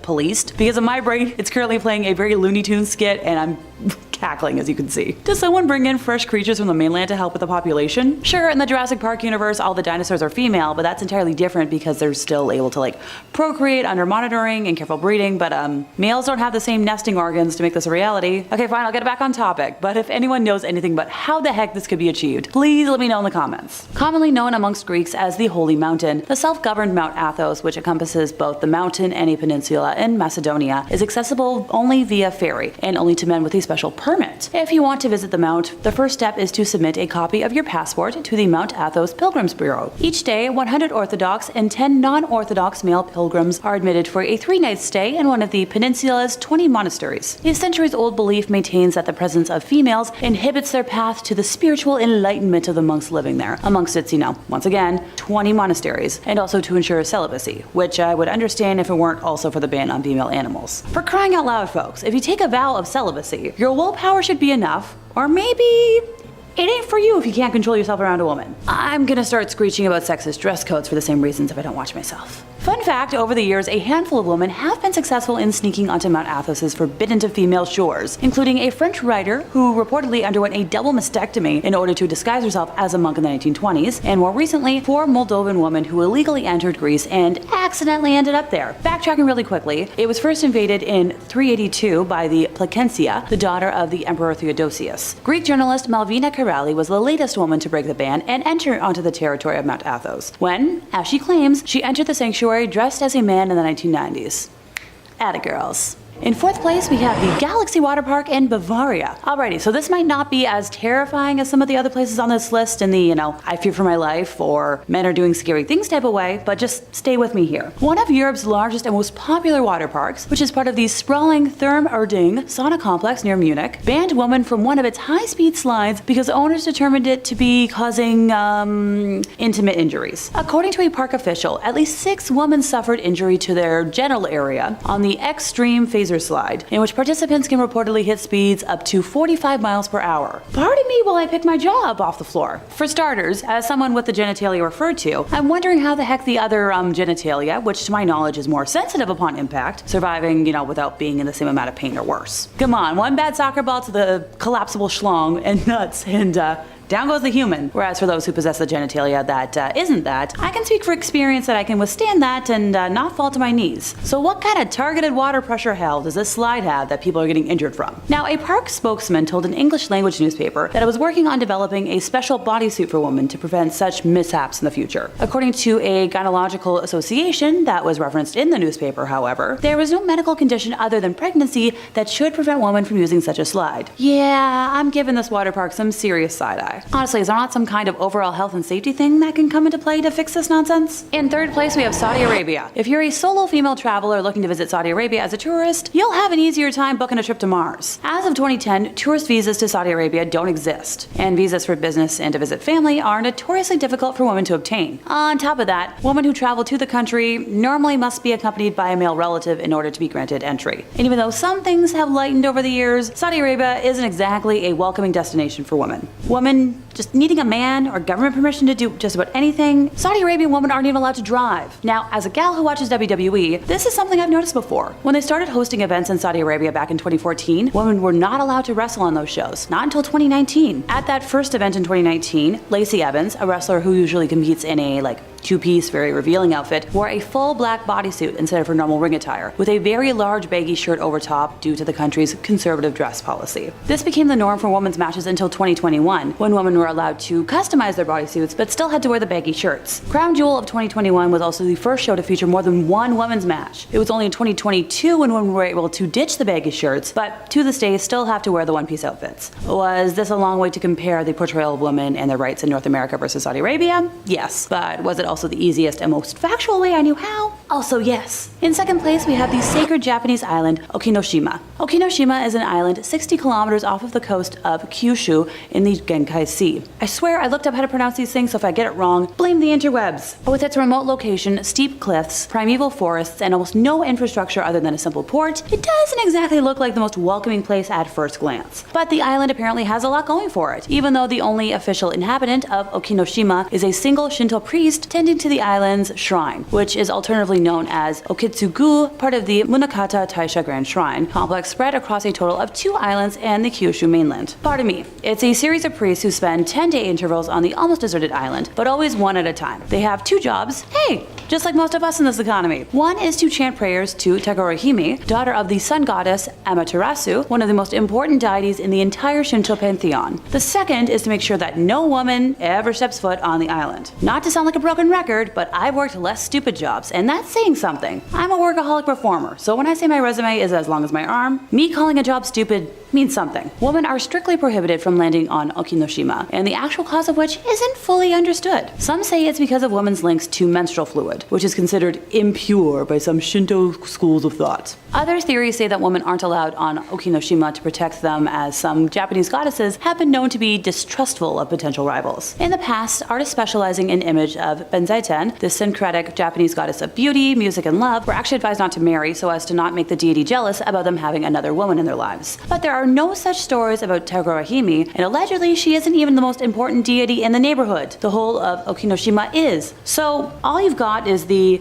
impurity of a natural function and maybe offending a goddess? And by my research, no one is 100% sure that's accurate? Alrighty, moving on before I start saying words in French that will for sure anger the interweb gods. Apparently in the Shinto religion, it's not uncommon for land masses to be worshipped as gods, which is actually the case with the island of Miyahima, home to the UNESCO World Heritage Site of the Itsukushima Shrine, which is why the complex's main shrine and torii gate were constructed on the shore and on the water instead of deeper on the island. When it comes to women, however, they are absolutely allowed on that one. Some Shinto sites, yes, do exclude female visitors, such as Mount Omin or Mount Sanjo in the Narita Prefecture. But here's the kicker. They at least have historic records proving that the practice goes back centuries. With Okinoshima, no one really knows how the no women allowed rule started. The Okitsumiya shrine dates back to around the 17th century, but religious rites were performed on Okinoshima as far back as the 4th century. In all that time, no written account about women being banned from the island has surfaced. In fact, the whole idea sounds contrary to the origins of Okinoshima as a deity. The best available evidence says that the island was a seafaring guidepost on a trading route to Korea, as well as a harbor for fisherfolk venturing far out into the sea. To ensure safe sea passages through dangerous waters, these mariners would stop at Okinoshima and make offerings of mirrors, bronze dragon ornaments, food, and much more. Oh, I'm not done yet. According to interviews conducted by Dr. Lindsay E. DeWitt from the University of California, it was common for centuries for male-female fishing couples to travel to the island together to make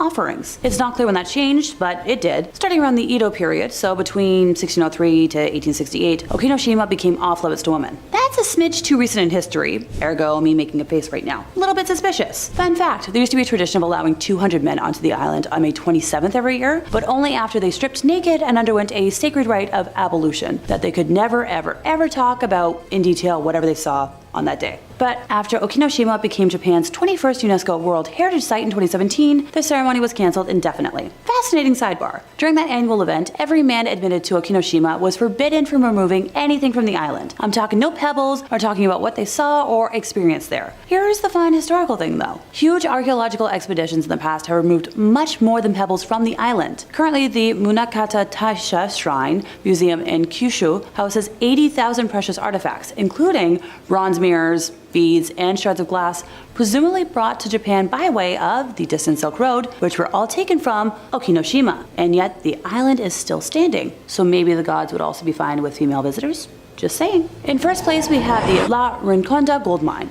Ah, gold mines. Reminds me of home. I grew up in a gold mining town, so it's part of my history. Heck, my preference for silver jewelry over gold quite often vexes my dad. So sadly, while women in my town were, on equal footing with the men, this isn't going to be as lovely of a tale. The La Rinconada gold mine in Peru is both the highest elevated settlement on the planet at 16,732 feet and perhaps the most exploitative place in the world. People come to this remote hellhole to work for the corporation that owns the mine for zero pay. At the end of their 30-day shift, they can take home as much raw ore as they can carry, but here's the catch. They don't know if there's actually any gold in the ore. Not gonna lie, I doubted that statement at first, so I actually called up my dad, and he confirmed it for me. It's all certainly illegal, but no one's doing anything about it. The town the mine is a part of has zero sanitation, no plumbing, most of the trash is burned in the streets, and city services simply don't exist. But the most bizarre aspect of this brutal, unforgiving town is the fact that women aren't allowed to enter the mines, all because of superstitions. All they're allowed to do is pan for gold in the wastewaters coming off the mountain. And hey, knowing what we know now about spotted gold and ore, they might be getting the better part of this deal. Worse than being barred from the only source of potential income in the area is the fact that many women are exploited at the mine. If panning for gold fails them, many women are forced into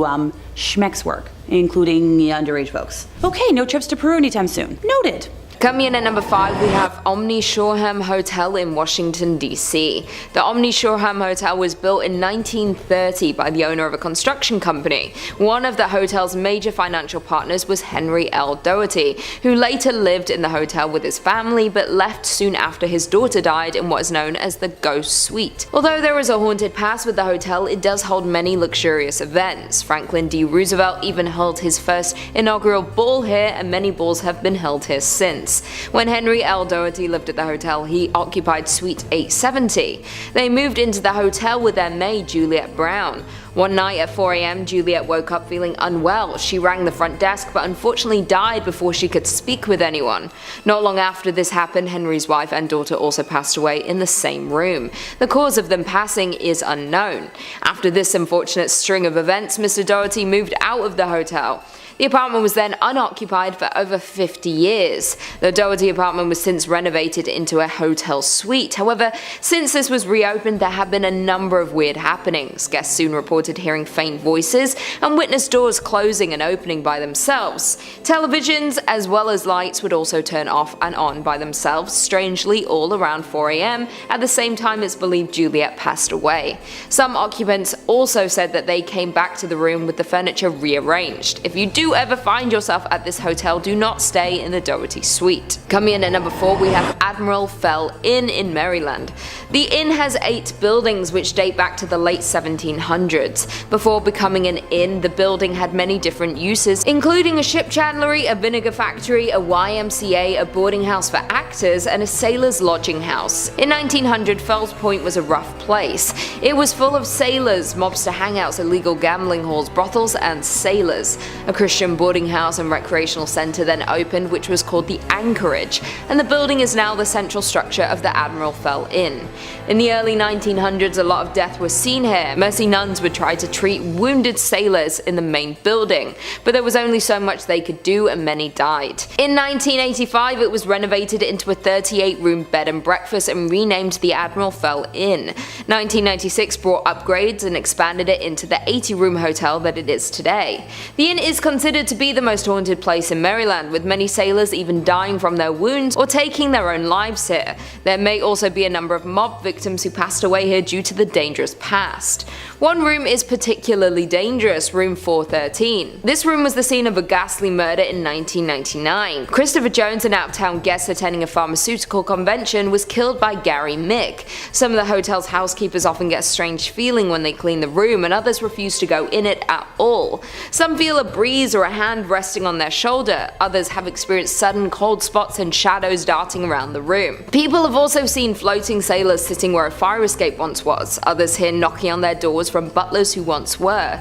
There have been multiple times when the hotel had to be evacuated due to hurricanes nearby. When the hotel was empty and the manager went back in for a last check, they could hear partying from one of the floors, believed to be the old sailors who used to party at the hotel. Maybe if partying with ghosts is what you're looking for, this is the place for you. Coming in at number 3, we have Ballygally Castle in Northern Ireland. The stunning Ballygally Castle was built back in 1625 and is steeped in history.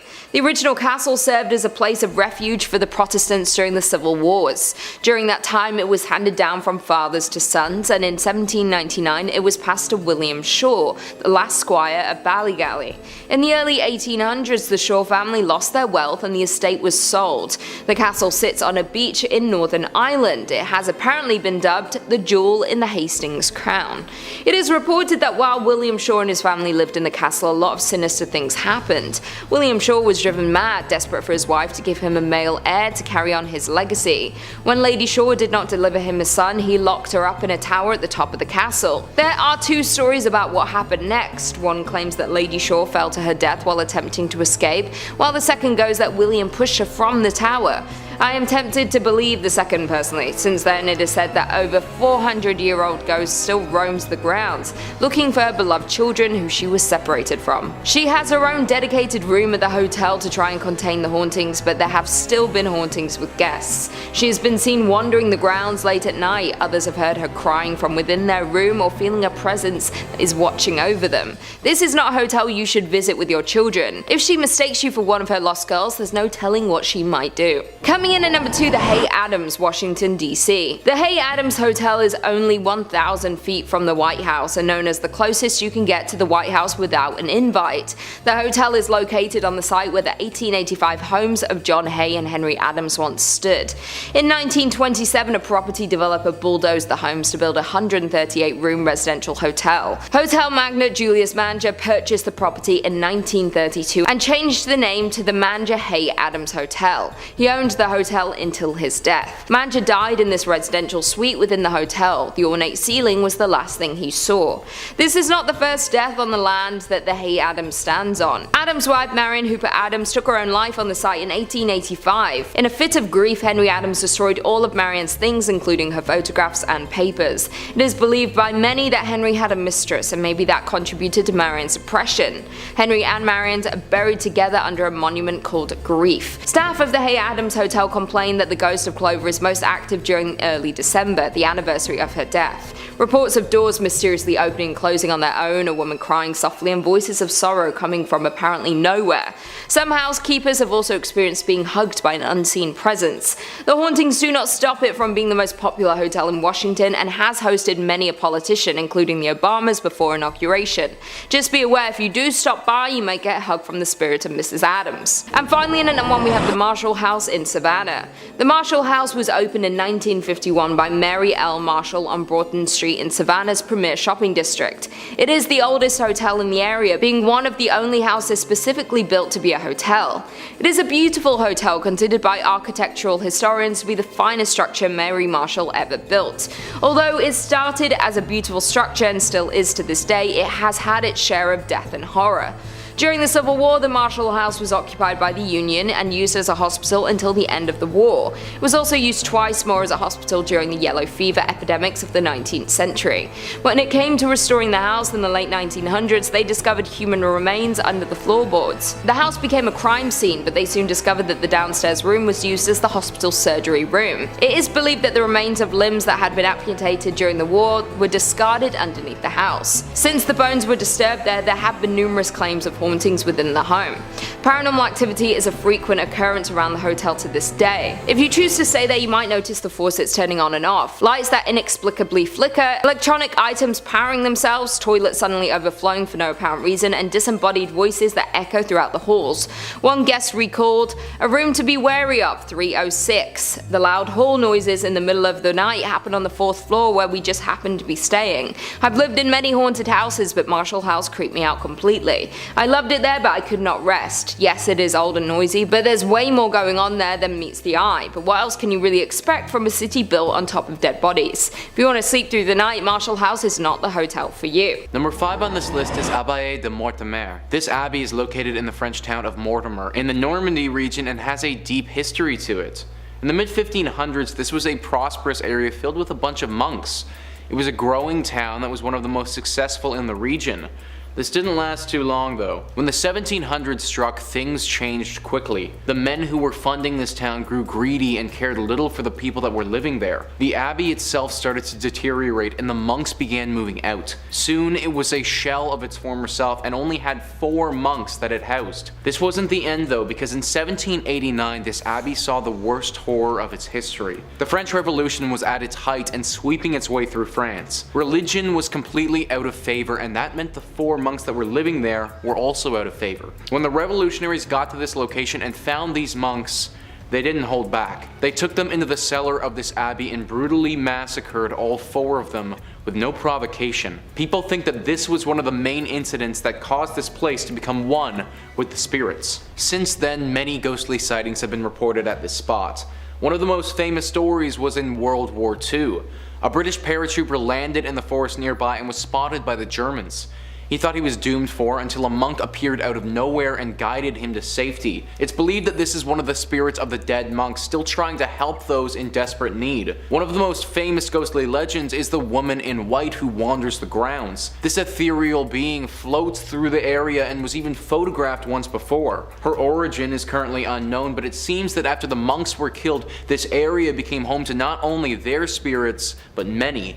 Werewolves, goblin cats, and other demonic things have also been spotted here. This place is deeply haunted, and even though that one paratrooper was saved by a ghost, I think that's the exception rather than the rule, and for that reason, I still wouldn't recommend going here. Number 4 on this list is the Chateau de Brissac. This chateau in France is located in the Loire River Valley south of the village of Angers in France. It's a very beautiful chateau and extremely unique because it's actually a mix of 2 different chateaus. In the early 11th century, an initial castle was built on the land, but then several hundred years later, in the 15th century, the land was taken over by the Duke of Brissac, who had his own vision for the space. He tore down most of the castle except for the twin medieval towers and then built around those, so you get this very interesting style of chateau. This chateau is also apparently the tallest in all of France. The great beauty of this castle and unique architecture aren't the only things that distinguish it though. because it's also one of the most haunted. An expert on the castle named Wesley McDermott gives great insight into the entity haunting this building, where he says, a double murder that occurred sometime in the 15th century within the walls of the castle has resulted in one of the more popular ghosts of the Chateau de Brissac, that of the La Dame Verte, or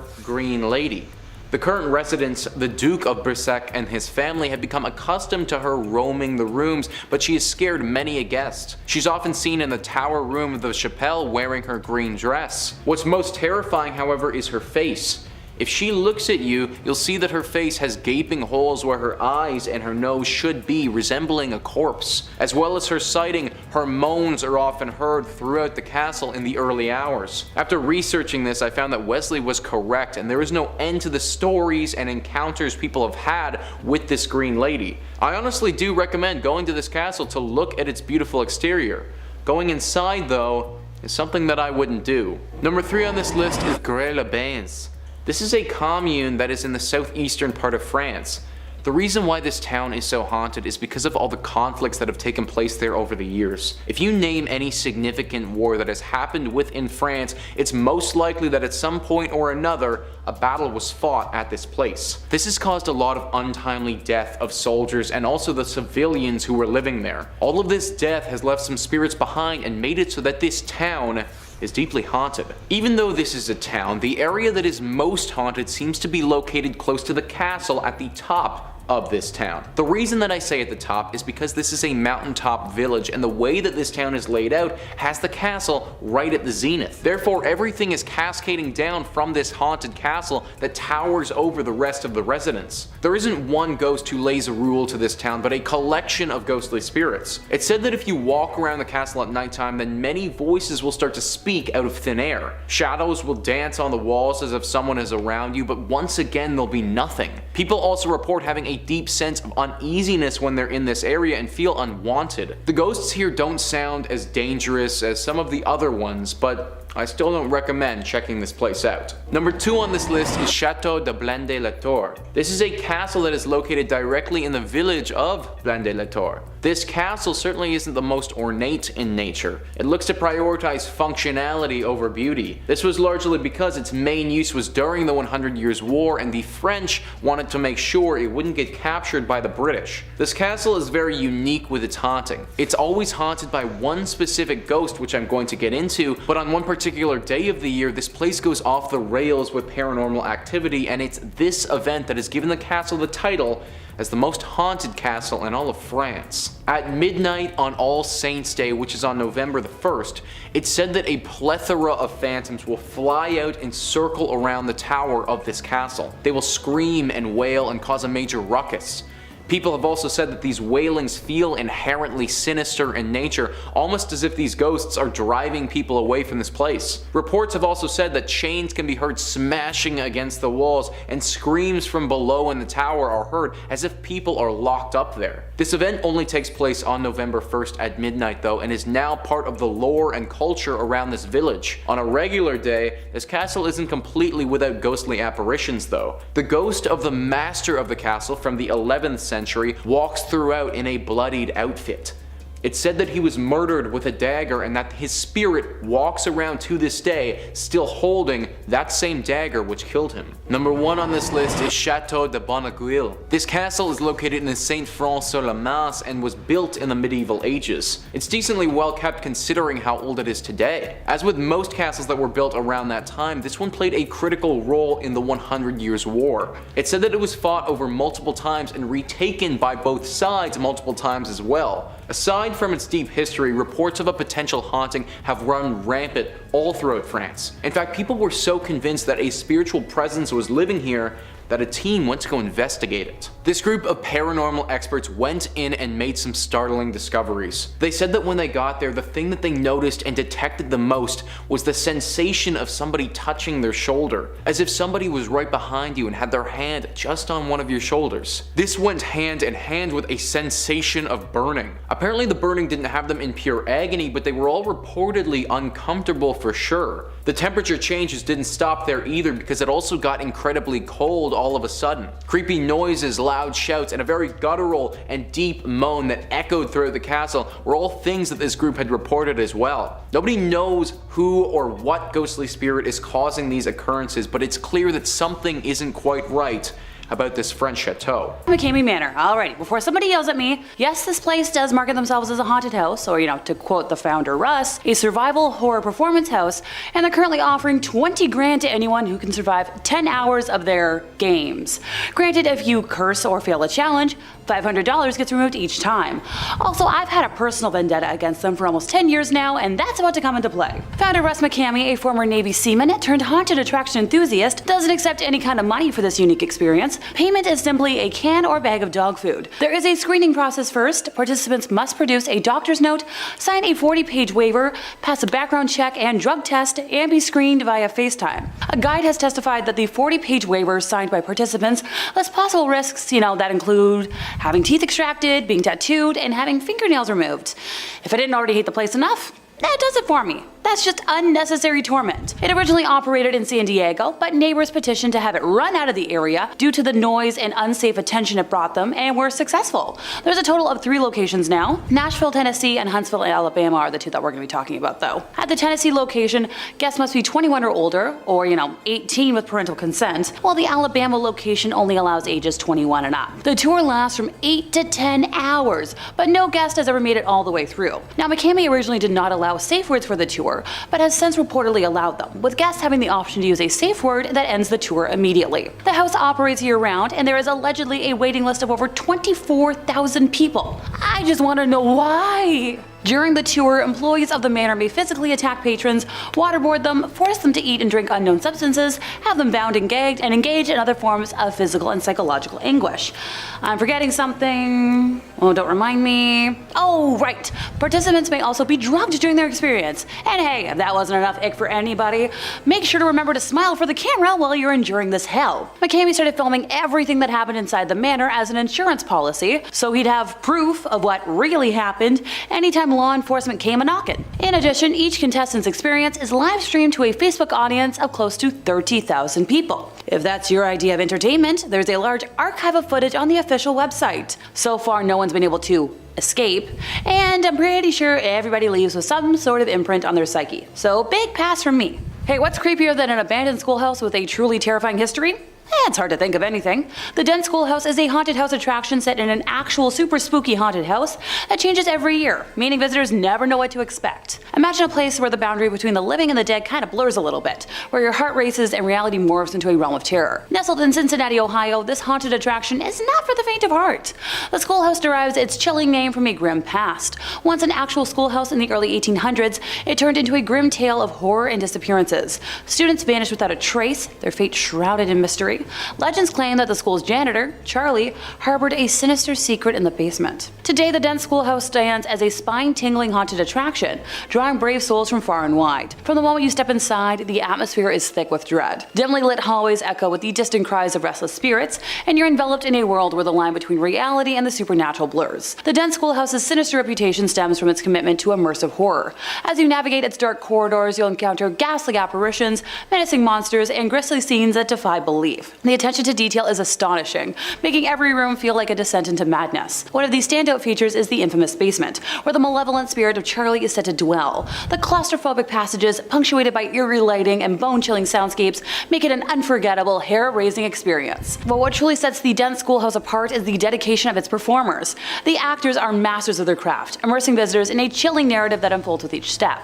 They blur the line between fiction and reality, leaving you questioning what's lurking in the shadows, which means job well done. For those who dare to enter, the schoolhouse offers an unforgettable journey into the macabre. It's a place where you might disappear into a world of terror, if only for a night. Kind of like how those students disappeared way back in the day. As you emerge from its haunted halls, your heart pounding and your nerves kind of frayed, you realize that some mysteries are best left unsolved. That is, if you make it out. Penhurst Asylum. So this asylum is a chilling relic of the past tucked away in Spring City, Pennsylvania, and it beckons the brave and the curious alike. Its ominous history, shrouded in mystery and despair, makes it quite the haunting destination for those willing to, take a little peek around its eerie corridors. Once a state school for the mentally and physically disabled, Penhurst's dark past is a tale of neglect and suffering. Not unusual, but still Stories of mistreatment and torment linger like lingering echoes in its decaying halls. So the place was shuttered in the 80s, which is all too late in my opinion, but the scars it left behind have given birth to something altogether different. Today, Pennhurst Asylum stands as a nightmarish playground for those seeking a brush with the supernatural. From the moment you step onto its grim grounds, you're enveloped in an atmosphere of dread.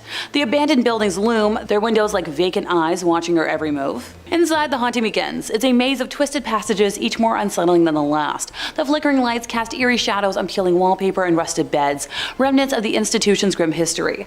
The air is heavy with the weight of the past, and the feeling of being watched is inescapable. But it's not just the decaying infrastructure that chills the bones at this place. The asylum boasts a family of actors who bring the horrors of its past to life. They portray the former staff and patients, their performances teetering on the edge of reality and fiction. You'll feel their anguish and torment, blurring the lines between history and horror.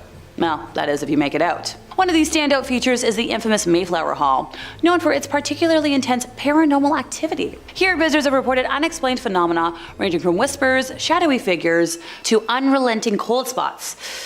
Ooh, bother. It's a place where the veil between this world and the next seems disturbingly thin. As you navigate the nightmarish landscape, it's pretty easy to get lost in its dark history. The horrors you encounter are a reminder of the institution's grim past, where people were forgotten and suffering was the norm. Some say that those who disappear into Pennhurst may never truly leave, their spirits forever bound to its haunted halls. In the end, it stands as a chilling testament to the horrors of the past and the terrors of the unknown.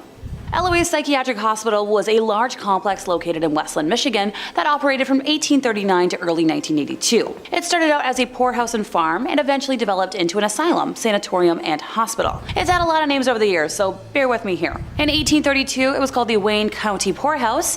In 1872, it was the Wayne County Almshouse. Well, in 1886, it was referred to simply as the Wayne County House.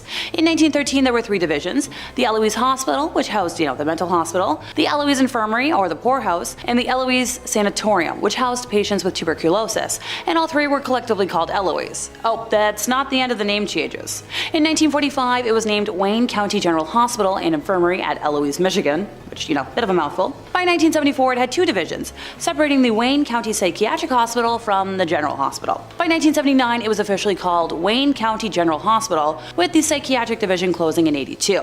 In its heyday, Eloise was made up of 78 buildings on 902 acres with 10,000 patients along with 2,000 staff, serving as the largest psychiatric facility in the United States. Only the firehouse, power plant, commissary, and D buildings still stand as of right now, as well as the cemetery. It had some good things back in the day, housing the first kidney dialysis unit in the entire state of Michigan and pioneering the use of music therapy, but they also used, hydrotherapy, shock therapy, and insulin therapy to treat patients. As the years went on, the institution grew larger and larger, which was a reflection in the increases of population in the area.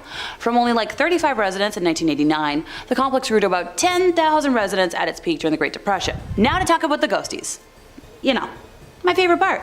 Numerous typical poltergeist activities have been witnessed within the complex, with doors slamming and medical carts and tables being overturned. Generally speaking, there are shadow figures that seemingly drip from the ceilings and ooze from the walls of this place, becoming part of the building itself until they are one and the same. Two ghostly little ones have been seen running the paint-peeling walls of the hallways, turning a corner only to disappear. It's assumed they were inmates at the time Eloise was a poorhouse, where orphans often lived until they were adopted out or passed away. Possibly they died in their youth, or maybe they just relived their lives now without the fear that they had when they were alive. Carelessly playing games in a kind of purgatory. Now there's a mysterious lady that appears as a white vapor and has been seen manifesting within one of the buildings that still stand, and her voice has been recorded as she whispers, "Help." Another ghost is that of a doctor said to prowl the halls of the crumbling facility, and even in the afterlife, he searches for an unfortunate patient to practice his scientific methods. Some have reported seeing a specter drenched in water, possibly a reminder of when hydrotherapy was coming into popularity. Other times, the phantasm is seen wearing a smock stained in red, presumably from a lobotomy. Yoicks. Possibly the doctor lingers, tormented by the ghosts of the patients upon whom he practiced. Nowadays, this building is home to 2 different escape rooms, which is super duper fun. So if you feel like risking the ghost's wrath, that's on you. Good luck making it out. Number 1, the Winchester Mystery House. So the Winchester Mystery House in San Jose, California is a labyrinth masterpiece of incredible architecture and paranormal intrigue. Its story begins with Sarah Winchester, the widow of the inventor of the famous Winchester rifle. Legend has it that she believed the spirits of those killed by the rifle were haunting her, and her response was to embark on an unceasing construction project that lasted for decades. The house itself is a bewildering marvel, a maze of staircases that lead to nowhere, doors that open into walls, and windows that peer into adjacent rooms. Its design is an enigma, with the hallways doubling back on themselves and secret passages hidden behind bookshelves. But what makes the Winchester Mystery House truly spine-chilling are the rumors of hauntings.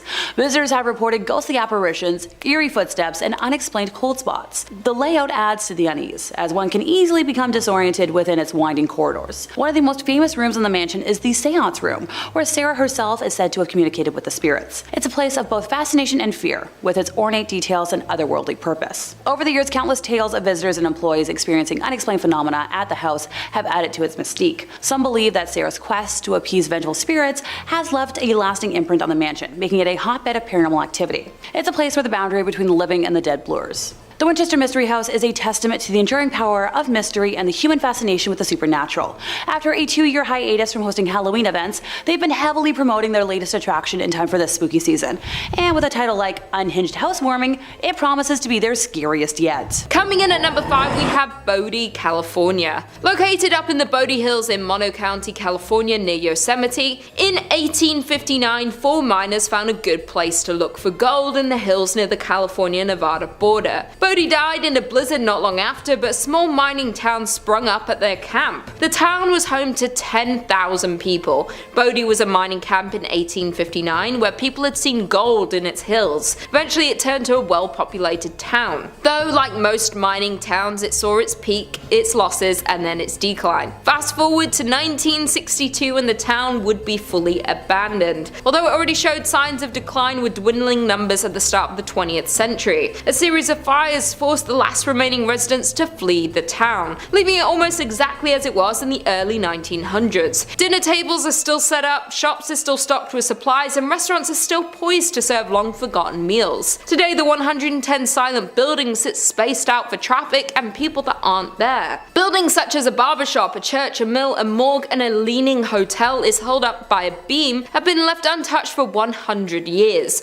Though since it has been left unabandoned for years, some of the buildings are in crumbling state of decay, while others stand strong, full of their original items but long devoid of their owners. There were also 16 saloons and thus a fair amount of danger. People were robbed and crimes occurred quite often, though the curse of Bodie has nothing to do with the fires or the shootings. It started because people started taking artifacts from the abandoned buildings. They take weather-worn shoes or pieces of glass from shattered windows somebody once ran off with a piano. Those items may seem like they have no value, but all objects carry equal significance in telling the story of Bodie. Thus, the curse of Bodie emerged, where if you take something from Bodie, bad luck will come around to get you. Because of the rumor spreading of a curse, people who stole items would send them back, often including heartfelt apology letters explaining that they didn't expect their fish to pass, or their romantic life to tank from stealing from Bodie. Coming in at number 4, we have Banic, Montana. The once bright star of Montana is now a ruin, a town in arrested decay, with few remaining storefronts, saloons, and hotels. The town was founded in 1862 when a group of Pikes Peakers from the goldfields of Colorado set up camp on the banks of the creek. Finding gold, the miners staked claims and promptly failed to keep the find a secret. By the spring of 1863, the area boasted a population of 5,000. By 1864, Banic had started to fade, losing importance. The remnants of the past still exist with empty buildings and weathered wood. Today, over 60 structures remain standing, most of which can be explored. The town is known as a site for paranormal activity. It is known that ghosts of the abandoned town walk the streets of Banic. The most common ghost story, though, is the story of Dorothy Dunn. In August 1916, Dorothy Dunn, her cousin Fern, and a friend waded into a dredge pond and stepped into deep water, but none of the three knew how to swim. Luckily, a passerby was able to save both Fern and the friend, but Dorothy was not as lucky. Today, the site of the tragic drowning is referred to as Dorothy's Hole. Sometime after the accident, birds Bertie saw a ghost of her friend upstairs in the hotel of the town. She recognized Dorothy by her long blue dress. Although Bertie rarely discussed the sightings, other visitors began to report seeing the spirit of a young girl in a long blue dress in the window of the hotel. Others have reported cold spots, and some have reported trying to speak to the girl in a long blue dress. Banic was filled with adult workers, crimes, murders, and of course the notorious sheriff and outlaw Henry Plummer, whose vast gang terrorized and robbed southwest Montana for years. Henry Plummer was handsome, well-dressed, and charismatic. He was also able to gain the trust of the area miners and was soon elected sheriff of the community. However, little did the citizens of Banic know, but their new sheriff led a secret band of road agents called the Innocents, who began to terrorize the travelers between Banic and Virginia City, robbing and ending more than 100 men over the next several months. Once caught for his terrible actions, Henry Plummer met his fatal end at the hands of the town's citizens. Today, many say that the ghost of Henry Plummer haunts this old settlement. Perhaps he wants to avenge his name. In at number 3 we have Thurmond, West Virginia. The historic town of Thurmond, located in the heart of New River Gorge, was established by Captain William D. Thurmond in the 1880s. Captain Thurmond passed in 1910, but the town continued its growth. During its height in the 1920s, the town was flourishing with a number of businesses and facilities in the railway industry. Thurmond had 2 banks, 2 hotels, stores, a cinema, and offices, yet after a series of setbacks, Thurmond soon went from boom to bust. A number of factors played a role in the town's slow decline. The first problem was the increased rail competition and the emergence of cars. Then in 1930, a fire that led to the closure of the biggest hotel in the town, the Dunglen Hotel, only furthered the decline. The final fate of the town was the Great Depression, and by 1950 Thurmond was a ghost town. Thurmond saw a small revival during World War II when coal was in high demand, but it was not enough. Afterward, the coal fields began to play out. Today, Thurmond stands at just 5-person population, which is why it is nearly vacant ghost town, as the remaining residents either move on or pass away. The house and the land it sits on became the property of the National Park Service. Walking around Thurmond today is a sad reminder of the countless other boom towns which once thrived with human activity, but today are silent and forgotten. Many buildings have long since disappeared, either torn down or, as in the case of the well-loved hotel, burnt to the ground in suspicious circumstances. Many of the family homes lie in increasingly decaying condition, while some have disappeared altogether, leaving only behind a white picket fence and wildflowers which still blossom untended each year. The eerie atmosphere of Thurmond led many visitors to believe that this almost abandoned town is haunted. In at number 2 we have Cahaba Ghost Town. Alabama is home to many small towns. While some of these towns have very few residents, others are true ghost town because they've been completely abandoned. It's no secret that small abandoned towns give off an eerie vibe. As a matter of fact, one Alabama ghost town in particular that fits the bill is Old Cahaba. The small town of Old Cahaba is located in Dallas County. From 1820 to 1826, this small town served as Alabama's first state capital. Before the Civil War, Cahaba was a busy trade city located at the junction of the Alabama and Cahaba rivers. Over the years, floods and decay have affected this historical town. Thus, by 1900, the town was completely abandoned. Today, Old Cahaba is Alabama's most famous ghost town. Many buildings still stand, like the church, schoolhouse, and some houses. However, they have been left untouched for decades. You can still walk the streets of Cahaba and see the ruins and abandoned buildings, but make sure to keep your eyes peeled for the ghostly orbs that have been reported to appear in the garden maze at the home of C.C. Peggs. Additionally, many locals share similar ghost stories from the ghost town. While it's known that Cahaba is filled with paranormal activity,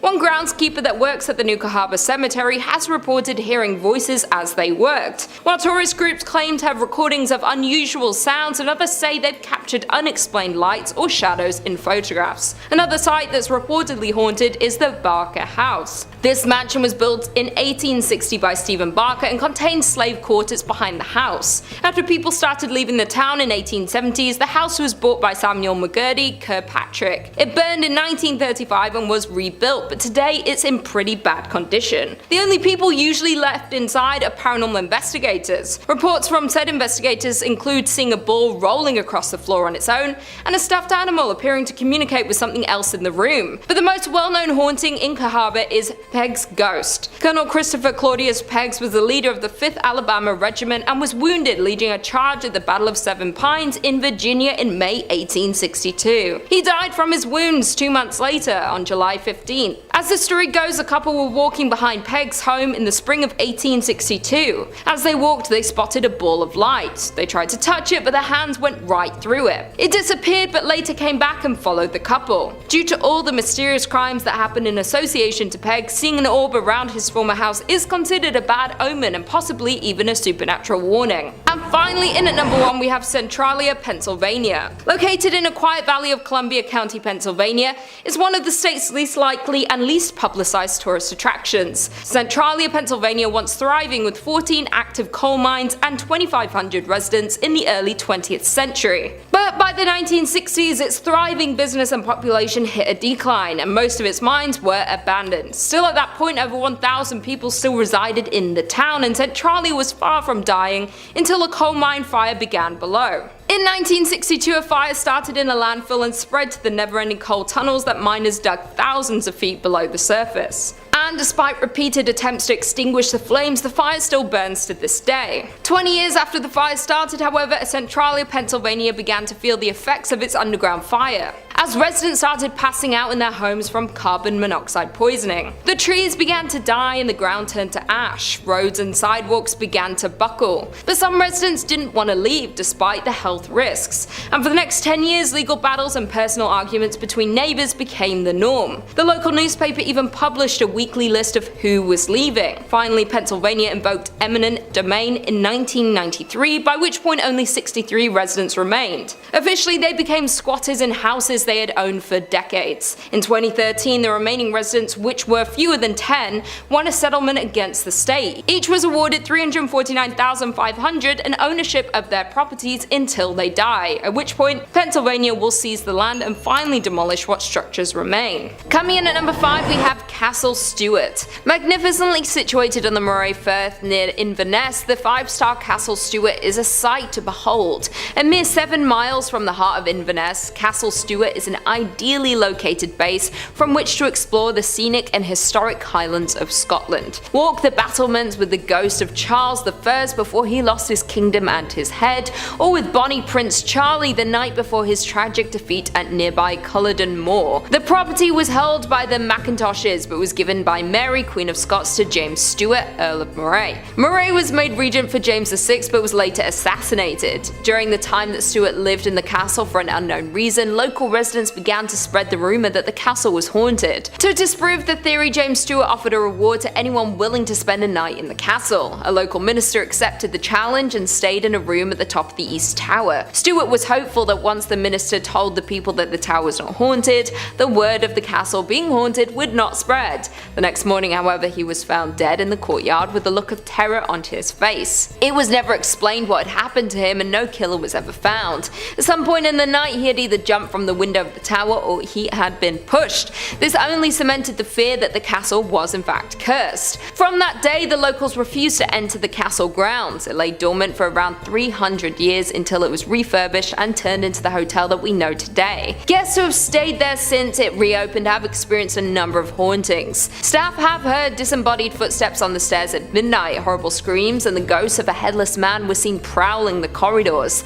Some people have seen a figure pass their window too fast for them to make sense of it, but caught a glimpse in their eye as if someone had fallen from the tower above. The reviews of the hotel prove that guests are convinced the hauntings are real, but they also claim to have enjoyed the stay. If you like being terrified by ancient spirits or tormented by lost souls, this might be the place for you. In at number 4, we have Chillingham Castle in Chillingham. Chillingham Castle is a 13th century stronghold famed for action and battles. With its fine rooms, gardens, lakes, fountains, and tea rooms, the castle has an extraordinary ownership bloodline which runs back to the 1200s. Chillingham occupied a strategic position during Northumberland's bloody border feuds. Chillingham Castle was often under attack and often basked in the patronage of royal visitors, a tradition that remains to this day. Edward VIII came to hunt there, and members of today's royal family continue the tradition with private visits to the castle this century. The medieval castle remains as it was, just with galleries that you can see today added in Tudor days. For the visit of King James VI of Scotland,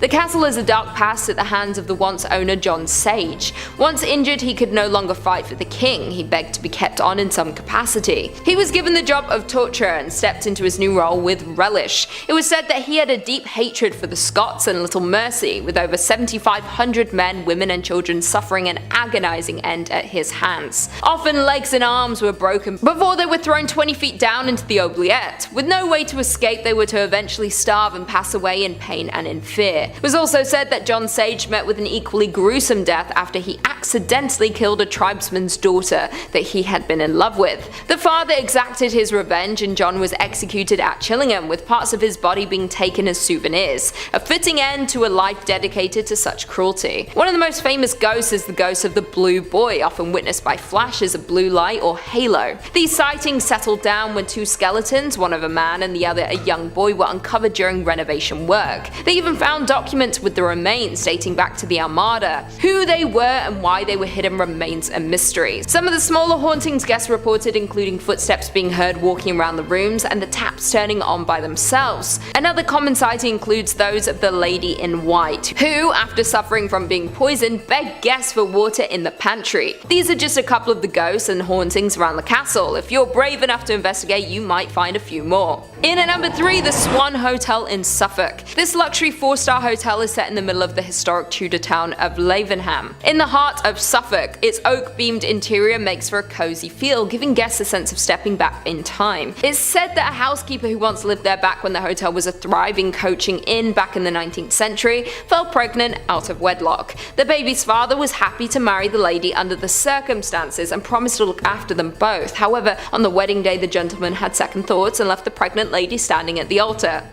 Savage. It is said that after that she became inconsolable and very depressed. What is now room 15 in the Swan Hotel was once the housekeeping quarters, and it is said that the poor woman was found hanging in this room by one of the inn's workers. Her ghost remains behind to chill the spines of those that dared to cross her path. A security guard was working alone late one night at the Swan Hotel, and as he was doing his final checks around the hotel, he came into contact with her, which scared him out of his wits and sent him running in the other direction. Several guests have reported having seen her standing in room 15 in the middle of the night. Once a nun was staying in that very room when she awoke, startled to feel the ghost tickling her feet. I guess you either get lucky and she likes you, or she chooses to scare you half to death. In at number 2 we have the Langham in London. One of the more upmarket entries on this list is the Langham in London. I know it's upmarket because Cher stayed there. How do I know? Because I stalk her life. Since opening in 1865, this 5-star hotel has played host to a number of infamous historical figures, both living and dead. With nearly 500 rooms and suites, it's really not surprising that a number of ghosts have been seen regularly at the hotel. The paranormal activity at the hotel became apparent when it was owned by the BBC, when it was discovered that there were at least 5 ghosts that make regular appearances at the hotel. The most active of the ghosts at the hotel is said to be that of a German prince or nobleman who was thought to have met his death when he threw himself out of the window of an upper story room. Ghosts have seen his ghostly form moving through walls and closed doors, and he is often accompanied by a sudden drop in temperature. Room 333 is supposed to be the most haunted. In this room, a BBC newscaster woke up to see a fluorescent ball of light which slowly took a human shape.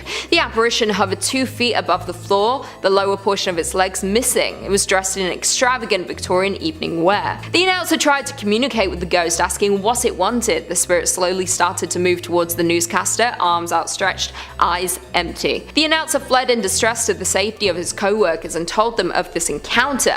A colleague accompanied him back to his room. The ghost was still there when they entered, but appeared less visible and less threatening before slowly fading away. Other BBC staff reported seeing the apparition in the same room, though only in October. There have been reports from other famous guests that taps will turn on in the night then turn off when investigated. Many people often struggle to sleep here and have to move rooms or even hotels. And finally, in at number 1 we have Malmaison in Oxford. This hotel is the most unique on this list. It was once a large prison located in Oxford. They have converted each cell into a hotel room. They have 95 rooms from you to choose from, starting with standard double house of correction to signature suite that is a 2-story of cells converted to a loft-style room. Oxford Castle functioned as Her Majesty's Prison Oxford from 1888 to 1996. One of the more notable prisoners to be held in Oxford Castle was Mary Blandy, an 18th century murderer who poisoned her father with arsenic. She believed the arsenic was a love potion that would force him to approve of her fiancé, a Scottish nobleman who was already married. She was hanged on April 6, 1752.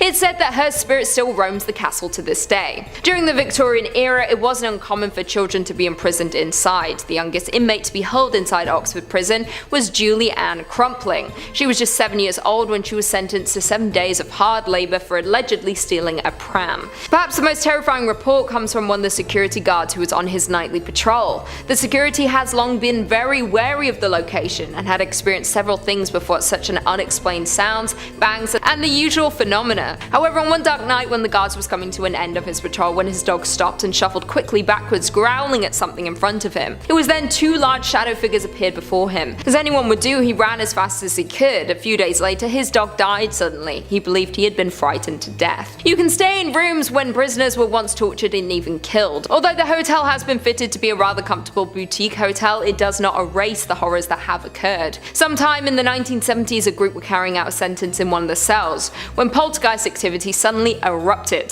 Things got so bad that a priest had to be called to exorcise whatever they had awoken. Would you dare stay here? I wouldn't, although maybe, we'll see.